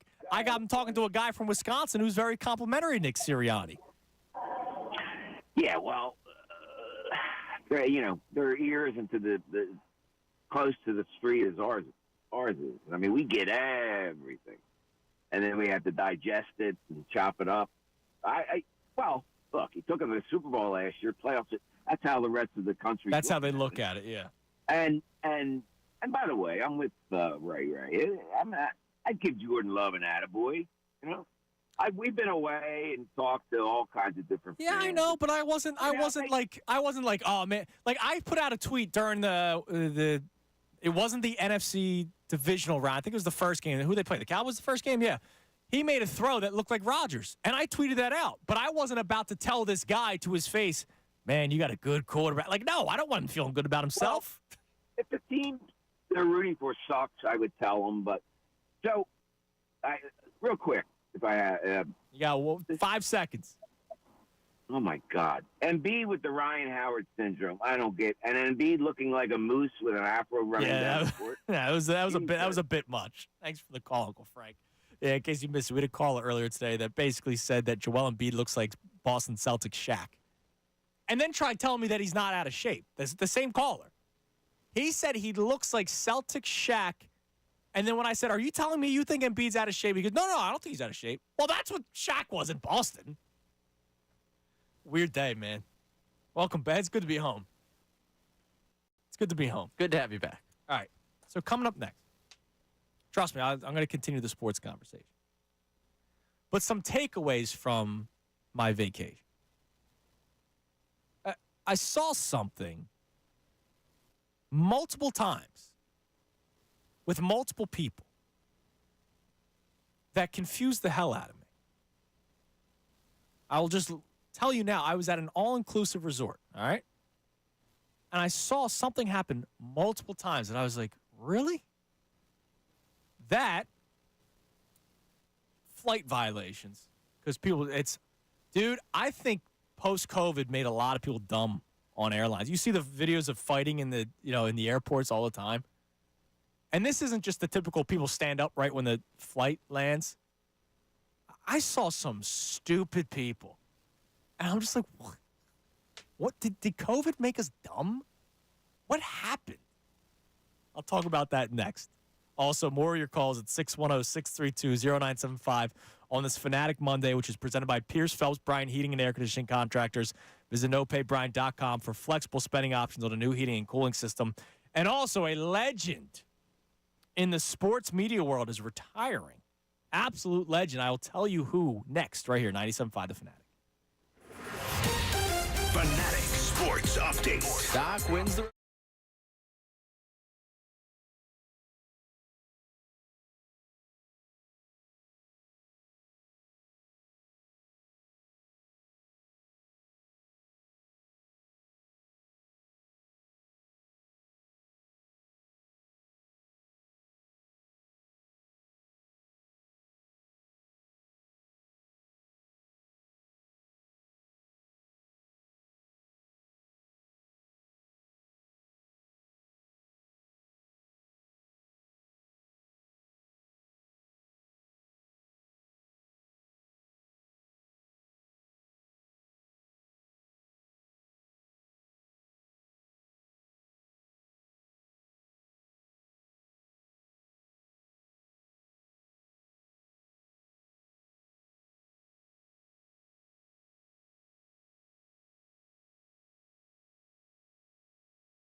119, 97.5 The Fanatic. I'm Andrew Salchunas. Best show ever coming your way at 2 o'clock with Tyrone and Ricky and Jen. 1 o'clock hour brought to us by Ferguson HVAC Line Conklin. Attention HVAC contractors for equipment, parts, and supplies for every heating and cooling job. Visit one of Ferguson's counter locations in Ben Salem, King of Prussia, Pennsauken, or Westchester today. Get back to this our DNA conversation in a second, and the conversation about the high-priced players and the expectations we have on them, whether or not it's fair, because it's weird. We love underdog player all the time. We love the underdog player. We're extremely critical to star. But I get it when the star's not playing well. It's the other thing when it's like the star is playing well and we just don't give him any love. We'll get back to that in a second. So, Ray, I was at an all-inclusive resort when I was in Jamaica last week. All right. I made the most of it. Trust me. Sounds like. Early drinks, late drinks, right? All-day drinks, lots of food. I think I gained about 9 pounds. I literally stepped on the scale. I was 9 pounds heavier. Part of it's probably alcohol, water weight, but we'll see. We'll see how quickly it comes off. So just out of curiosity, you mentioned getting up at 6:30, and you can choose the no comment here if you so choose. How early from the 6:30 were you venturing down to a hotel bar? Or I should ask, actually, the question, how early did their bars open at the resort? Their bars were open all... Okay. Yeah. There was one that was open till 5 in the morning. That once that shut down, something else opened up. Okay. I had coffee first. Non-alcoholic coffee to start the day. Oh. What? Okay. Good for you. What? Way to be healthy or something. Way to Starts care the day. about your body. There were 2 days I actually made a 30-minute run on a treadmill. 2 out of the 7. Yeah. Well, listen to when you're just eating as much as you are and you need a little break. Yeah, sure, man. Whatever you say. I think the earliest I had some sort of alcoholic beverage throughout the entire week might have been 7 o'clock, 7:15. Nice. Okay. And then it just continued all day. But I thought you stopped after that. Yeah. But here's something I noticed. Have you ever been to an all-inclusive resort? Yes. Okay. You were this past summer, right? That's right. All right. I noticed something that weirded me out, but like multiple people did it. So I get we all have our favorite things. We have our favorite foods. We have our favorite beers. We have our favorite TV shows. We all have our favorite something, right? I'm at an all-inclusive resort, and I pay a decent chunk of change to go to these things. And the perk of going to these places is not worrying about paying after, like you're done, right? You bring cash for tips, right? And other than that, you're good. I saw people go into the little shop and buying 6-packs of Heineken, and Miller Lite was there in the shops. Now, the only beer they had 2 beers. I was in Jamaica, so Red Stripe was everywhere. And then there was like an Irish pub on the resort, and they had Guinness. Other than that, it was Red Stripe, and then there was a sushi spot, and they had an Asian beer. Other than that, it was Red Stripe everywhere. I saw people go into the gift shop and buying a 6-pack of Heineken or a 6-pack of Miller Lite. For what? Why would you do that? I get if you don't like Red Stripe and then maybe you don't drink liquor, but I don't know, force yourself to drink the Red Stripe? You just spent a boatload of money to go to this place. And a lot of people look, I know I saw some people that probably cut the check the week of, right? They're doing well for themselves. Whereas it was a 2-year payment plan that I did to get out there, okay? Could you imagine going all-inclusive and going to the gift shop to buying beer?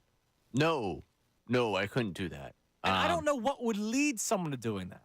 No, at the all-inclusive, and it was funny because I forget how it came up on the show before, but someone had been at the exact place I was, and down there, El Presidente is the beer of choice. Okay. And for that week, you were the biggest El Presidente fan. Yeah, I was the president. Okay, you know what? You want to keep handing me these things? That's fine with me. That, awesome. And you got rum for me? I'll I'll survive on those two I things get it. alone. Not everybody drinks liquor, right? Like, there's a lot of people that are like totally against it, right? They just don't like the taste. They don't like what it does to them or whatever. But like, it's kind of tough. It's kind of tough to spend all that money and then go and buy more. And by the way, you're not paying $12 for the 6-pack. No. You're paying like probably 20 something. Yeah, it's not. No, it's not cheap. That's what I mean. But I saw so many people doing it. Oh, I remember where we were, that there was a similar option to do that, because I think it was the Presidentes, and I think it was maybe a Coors was like the two options that they had at the resort,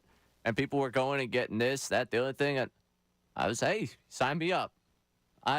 Yo soy el Presidente. Yeah. You know, I'm all about it, because I am not going to spend any more money on anything else. Right. And like, again, it's a privileged place to begin being on that vacation. I'm not going to pretend like I didn't get some help getting down there. Oh, yeah, you went with family. So I was not about to spend anything on that vacation I didn't have to. You tell me this is free? Free is for me. Yeah, I don't know. Free, I guess this is included. Included is for me. I saw that a bunch. Now, the other thing. People have gotten dumber, I think, post-COVID with travel. I think it's exposed how dumb we are. Dude, I was... We were about to take off, leaving Philly. Literally, we're on the... You hear the engine rumbling. Somebody took their seatbelt off and got up to check the overhead. I'm like, please sit down. But like people are freaking out. Like, why are you standing up? Yeah. And it's like, oh, sorry, I just wanted to get my book. Okay. It's amazing. Wait 20 minutes. It's truly amazing. Like, the level of things that people are doing, like, just regular decorum. Like, oh, tray table's up. You know, listen, I understand you want to get every last second of working on your laptop or whatever you're doing. But, like, they're telling you this. They want you to just do it, please, so we can leave. You know, they're going through doing the checks. I want to get in the air. Right, I'm not on the airplane to sit on the airplane. I'm on the airplane because I want to go somewhere. Sit down. Or, like it's like that. I've seen it so many times now where people just get out of the seatbelts. It's ridiculous. Also, sit down. Something else from there's a certain airline in which that you are numbered. You get a group, and there's a numbering, and that's how you go. There's not assigned seats. Oh, yeah. Group 1, everybody stands up. There's no way not all of us are group 1. I was group 7, baby. I got comfortable. But it's not. I sat down. I let group 8 board before me. I don't care. I don't think we're talking about the same airline. Okay. There's an airline where legitimately you are part of boarding group A, B, or C, and you are numbered out in those groups of when to get on. You are supposed to go A, 1 through X number, and then X number through Y number. And then there's no way. I'm sorry. There's no way that everybody did the right numbers. I'm just. Oh, no. Yeah, that doesn't happen. This whole looking out for yourself thing, it's incredibly selfish. It's incredibly selfish, okay? I didn't have a great number. I knew that. I knew I was going to end up in trouble. And so you waited. Yeah. You just wait. That's all. That's it. Also, I have to get your thoughts on the reading light in a dark plane. I understand wanting to read the book. I have trouble doing it because I feel like I'm keeping people awake. All right, hold on. This is an important conversation. It depends on when. So I went reading light on the way back, but it was 7 o'clock. A.M.? P.M. P.M. Yeah. So I've gone to Lithuania twice, overnight travel. I'm not doing reading light at 2 in the morning. No. Like, people are trying to sleep, damn it, right? But if it's 7 o'clock and the rest of the plane is dark, it's 7 o'clock. Like, I'm going to read my damn book. I'll go reading light 7 o'clock in the evening. I might have to be anti on this. I think there's a time when you have to shut off the light. I don't know. I'm just thinking about last. And how about how deep into the travel? Like, if you're on the 4th hour of your flight and it's 10 o'clock at night, all right, maybe you should turn off the light. But if it's like you're just taking off at 10, what's the rule there? I think you got to read the situation around you. No, I think I'm going to be a decisive anti. I understand I'm going to lose some of the. I like reading on the flight, but to me, like I right now I'm coasting through Nick Nurse's book. Tremendous read. That's good. Really enjoyed it. But that thing, like when the lights go out and everybody's dark, I'm not being the guy that turns on the light. Not 7 o'clock at night. Well, because 7 o'clock at night I'm going to read my freaking book. No, right? but last night I'm thinking about like our flight if takes you have off. a complaint, screw you. Our flight takes off last night at 7:45. Okay, It's not late. No, but I'm starting to think, I'm trying to bank the sleep in my head because eventually I'm going to have to get out of this plane and do things that end up getting me home, in which I'm losing hours of the night I would have been asleep. So, no, I think now you're just going to be more groggy. You might as well. Whatever. No, stop it. You're wrong on this. Now Andrew Ellis checks in, call me an amateur traveler because the people that buy the beer, you need it for the room. No, at these places, there's beer in your room. Like, yes. No, that person bought Heineken because they probably go, oh, I don't like this beer. I'm going to drink Heineken. Correct. Every day. Spend all that money to get out there. It's ridiculous. Dos El Presidentes. I was set. It came right into the fridge. You're good. That's good. I'm happy for you. All right. Great. So, I miss it every day. Oh, yeah, me too. Trust me. I'm already miserable that I'm back. Just kidding. Love it here. All right. I want to talk more about this expectation thing once you get paid. I just don't I love it when athletes get paid because it usually means they deserved it, right? Like a guy doesn't get a max contract except Tobias Harris when they don't deserve it, right? Like usually guys get the big contract because they deserve it, just like Jalen Hurts deserved to get the contract that he got. It's the way that the market is trending. You know, sometimes we have to ignore the highest paid player thing because the next guy is going to get paid more. Lamar Jackson was, or who was it? Who got paid like within the week? Herbert? Burrow, Herbert. Somebody got. Jalen Hurts was the highest paid player in the NFL for 5 minutes, right? Somebody else got paid not too long after that. But you know, when they get paid, obviously your expectations are going to change for them. Why shouldn't they? That's my biggest thing. Like people sometimes say you have to ignore the contract. Why should I ignore the contract? You paid somebody based off of their previous play, and you gave them that kind of money to keep them here long term. Because, oh, by the way, if you don't offer them that kind of contract, they can say, oh, well, I deserve this much. I'm going to go to free agency, right? So you give them that kind of contract to keep them to stay. And I'm just using Jalen Hurts as the example because Derek Gunn was reporting that, not Hurts specifically, but, hey, once you get paid, it's hard that first year. Are we really supposed to, like, give guys the benefit of the doubt year one every single time? Because if you get paid a lot of money, if you get paid the big contracts, you're supposed to have higher expectations, I would think. And you're supposed to be held to a different standard. Like, I'm going to hold Jalen Hurts to a standard different than Sidney Brown. Absolutely. And not just because of position, but because of contract. But him being held to that standard, I think the standard came with a lot, and I hate using that word after all we heard especially this because season. the standard is the standard. Yeah. After all that, you know, like when you're held to that type of standard, you're held to that, again, the expectations there, it just feels there's more weight there. If he doesn't respond well to it, are we concerned that there is no turn next year in which he responds? You know, like, is he going to respond well to it? Is he a guy that's going to respond well to it in the future? Right. That's kind of where this goes for me.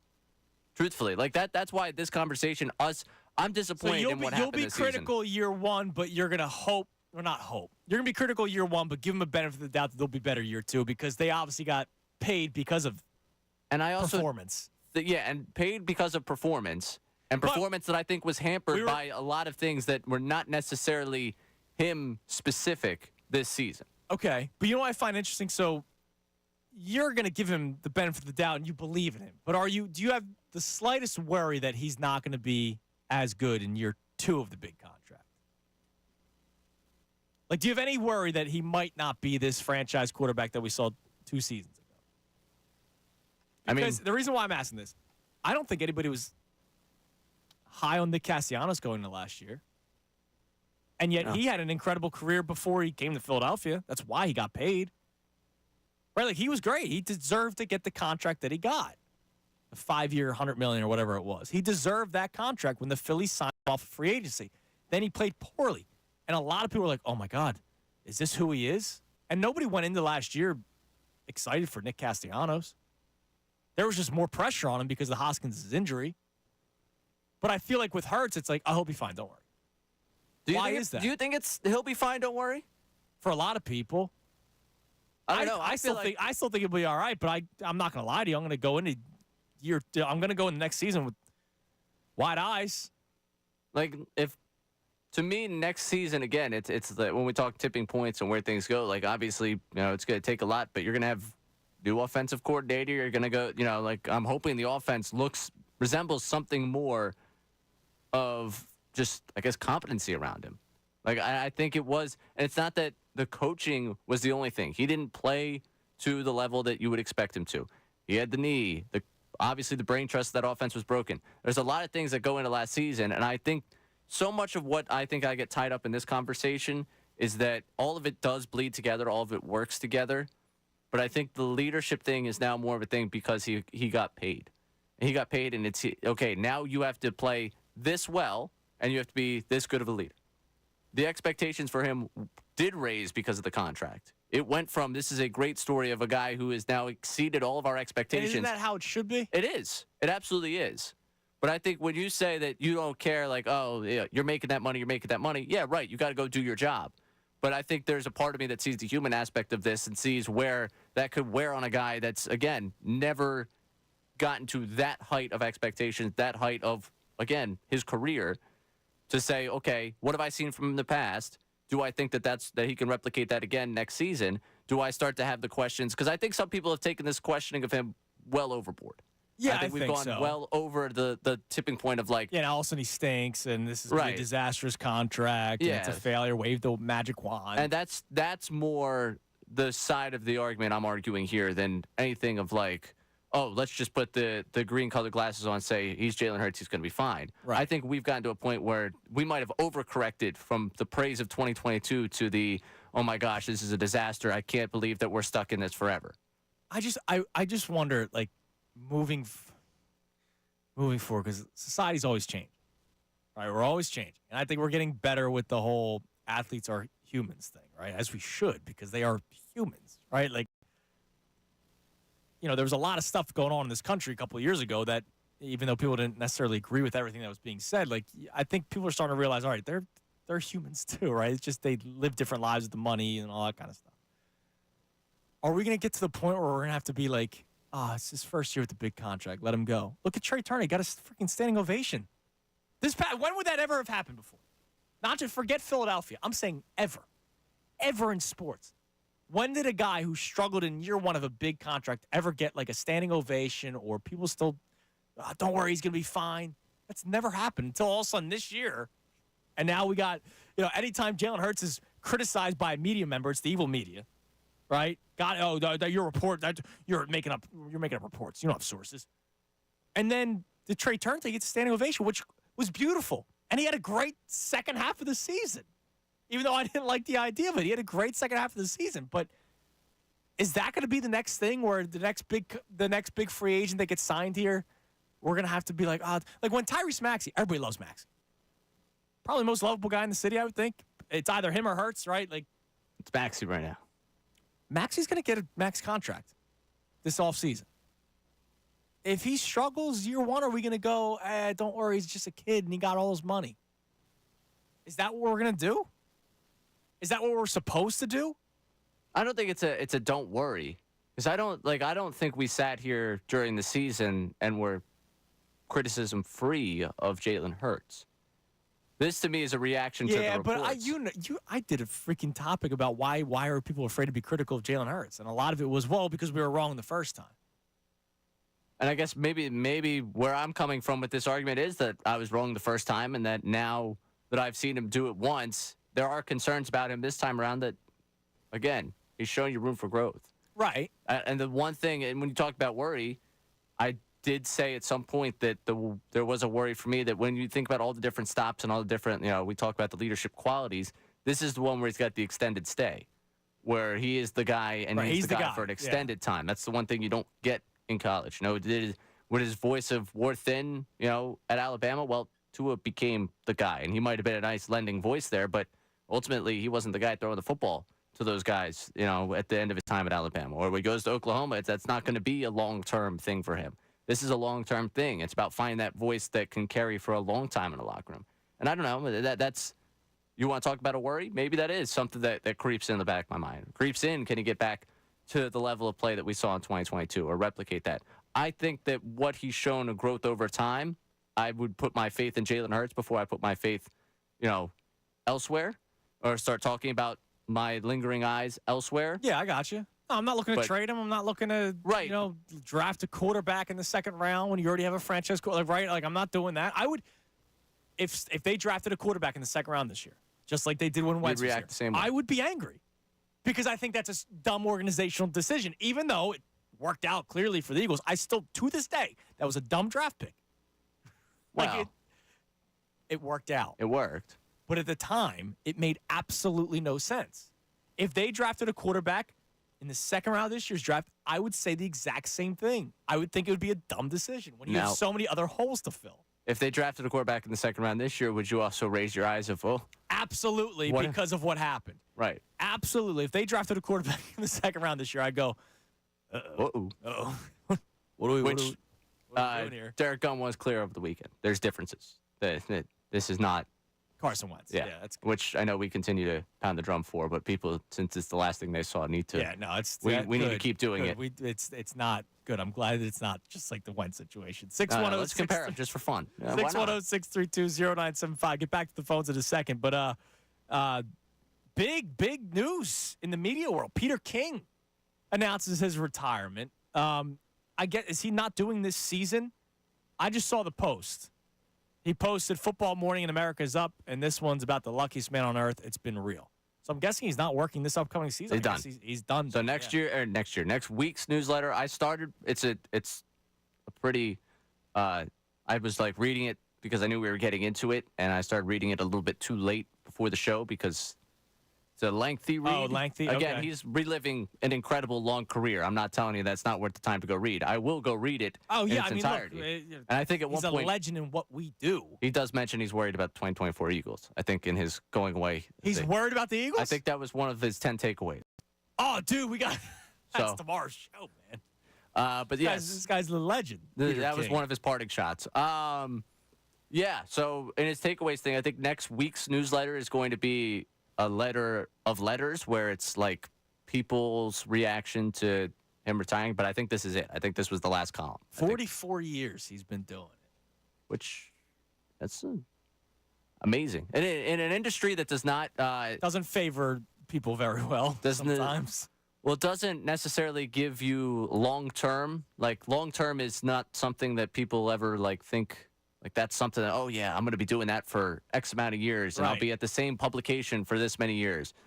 The fact that you had 44 and the number of extended stops he had, it's incredibly impressive. Is Peter King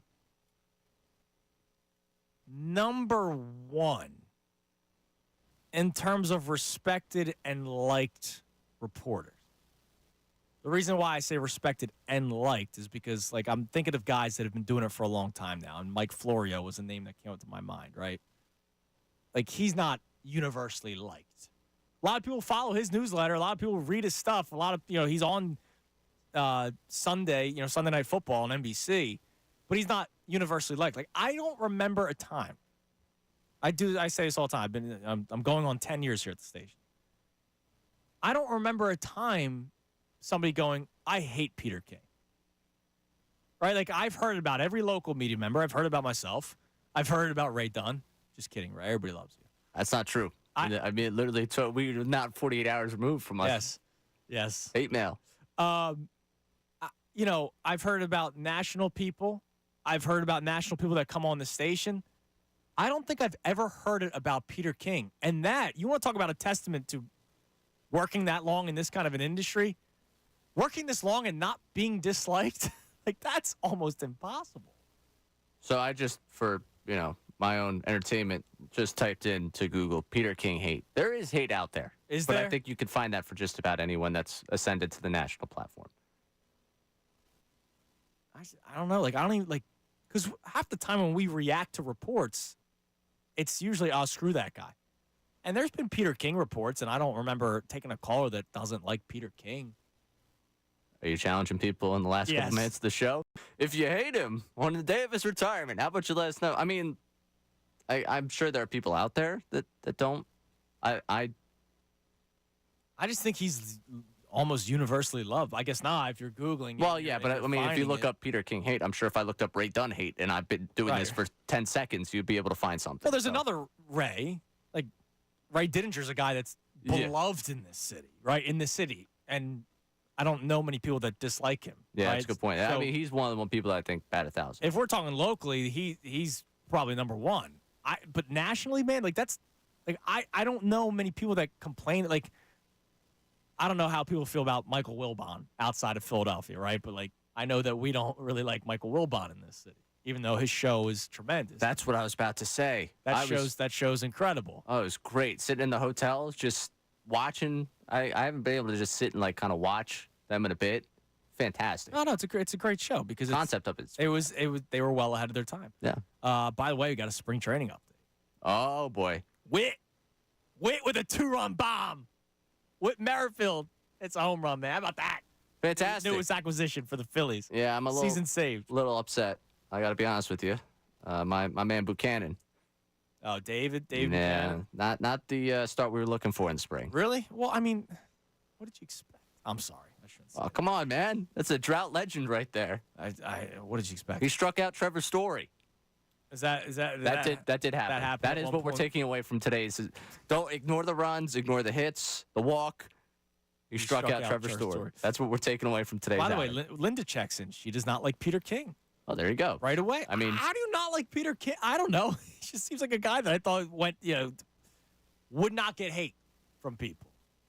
I think you'd be surprised. I get it. Everybody hates everybody.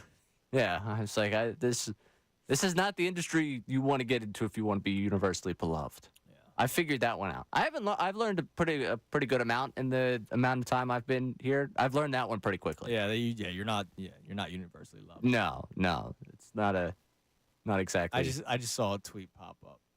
This is close out the show. We got minutes left. A tweet pop up from 22 hours ago, from President Embiid on Twitter. El Presidente. How the bleep did Bro survive all 5 years of his contract? And that, of course, is in regards to Tobias Harris. So I saw the best show ever, I believe, when I refreshed Twitter randomly, have this topic, I think, while I was gone, of should Tobias start coming off the bench? Like, dude, I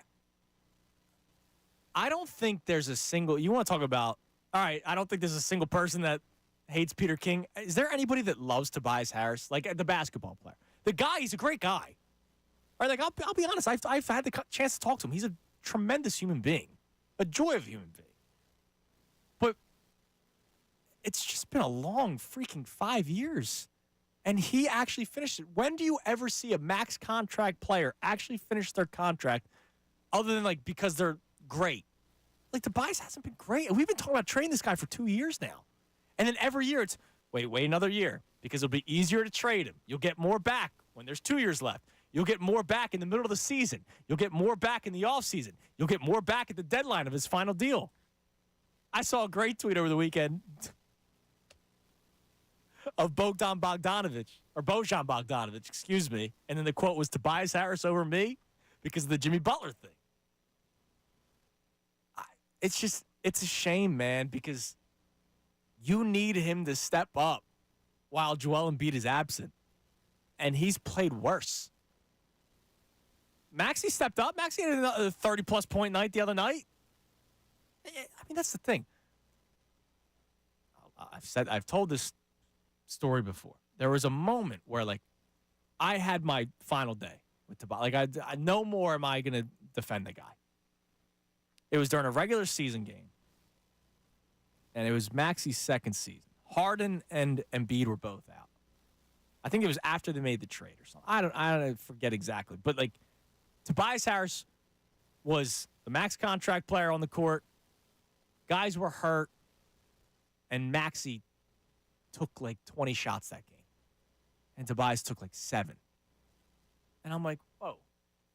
And this was before Tyrese Maxey's the Maxey we see on the court today, right? I'm sitting there going, what? I'm watching the game, and I'm going, man, he hasn't taken a shot in a while, has he? And I'm box score. He got 6 field goal attempts, like the third quarter of a game. That's my biggest problem with this guy, is that he doesn't do anything exceptional enough to back up the max contract. And when you need him to step up, he doesn't. And now you're in a point where you need him to step up. And the problem is, you literally did a topic on it. And you and Tom didn't even give him as an answer as the guy you need to step up. You can't even put faith in the guy anymore. Like, I need D'Anthony Melton off the bench to do something before Tobias Harris does something in the starting lineup, playing 35 minutes, by the way. Like, the only thing I could give the guy is, he plays defense pretty well, and he's out there a lot. So what is he? He's Ben Simmons? That's what we said about Ben. People hated Ben when he would just play defense and be out there, because Ben Simmons would give you 40 minutes a night. You know, the guy was an athletic freak. Tobias is kind of doing that for you, but he's doing nothing. Just out there. Welcome back. Yeah, it's good to be back. We got Sixers basketball tomorrow, right? They got the Celtics. Yep. That should be fun. Yeah, I was looking. In Boston. They had ESPN, I don't know if it was First Take, one of the shows had the percentage expectation for the game. Celtics, their models say a 90% chance of victory over the Sixers. I think that would probably make sense. That makes a lot of sense. Unless Maxey goes off. And, that's one guy at this point. All right. Well, fun. It was a fun first day back. Tomorrow, we'll react to this Peter King thing. So his took a parting shot at Philadelphia. Not at Philadelphia. Shot. No, I know. But he had to say one more thing. And, of course, it was about how the Eagles are going to take a step back. So we'll react to that tomorrow. We'll probably speak with Jeff McClain tomorrow as well. And, get into some more Eagles talk. Happy Combine. Oh, wow. Everybody's got to be in their shorts and their cutoffs, and they're going to run faster, and I've got my stopwatch ready to go. They're going to do cone drills and all that kind of stuff. Yeah, can't wait to overreact. Everybody have a great rest of your day. The best show ever is coming your way next. It's good to be back. It is. I'll be back here tomorrow, 97.5 The Fanatic. Fanatic Sports Update. Doc wins the revenge game. I'm Ray Dunn. This update is brought to you by Compassion International. Families in poverty are facing a global food crisis. $50 provides a food kit to feed family for a month. Just text the word radio to 97646. Doc Rivers and Pat Bev returned to the Wells Fargo Center yesterday as members of the Milwaukee Bucks. Rivers made him boo, but he got the last laugh with a 119-98 win over the 76ers. Giannis and Dame combined for 54 points in the victory with the Bucks scorching from the field. They shot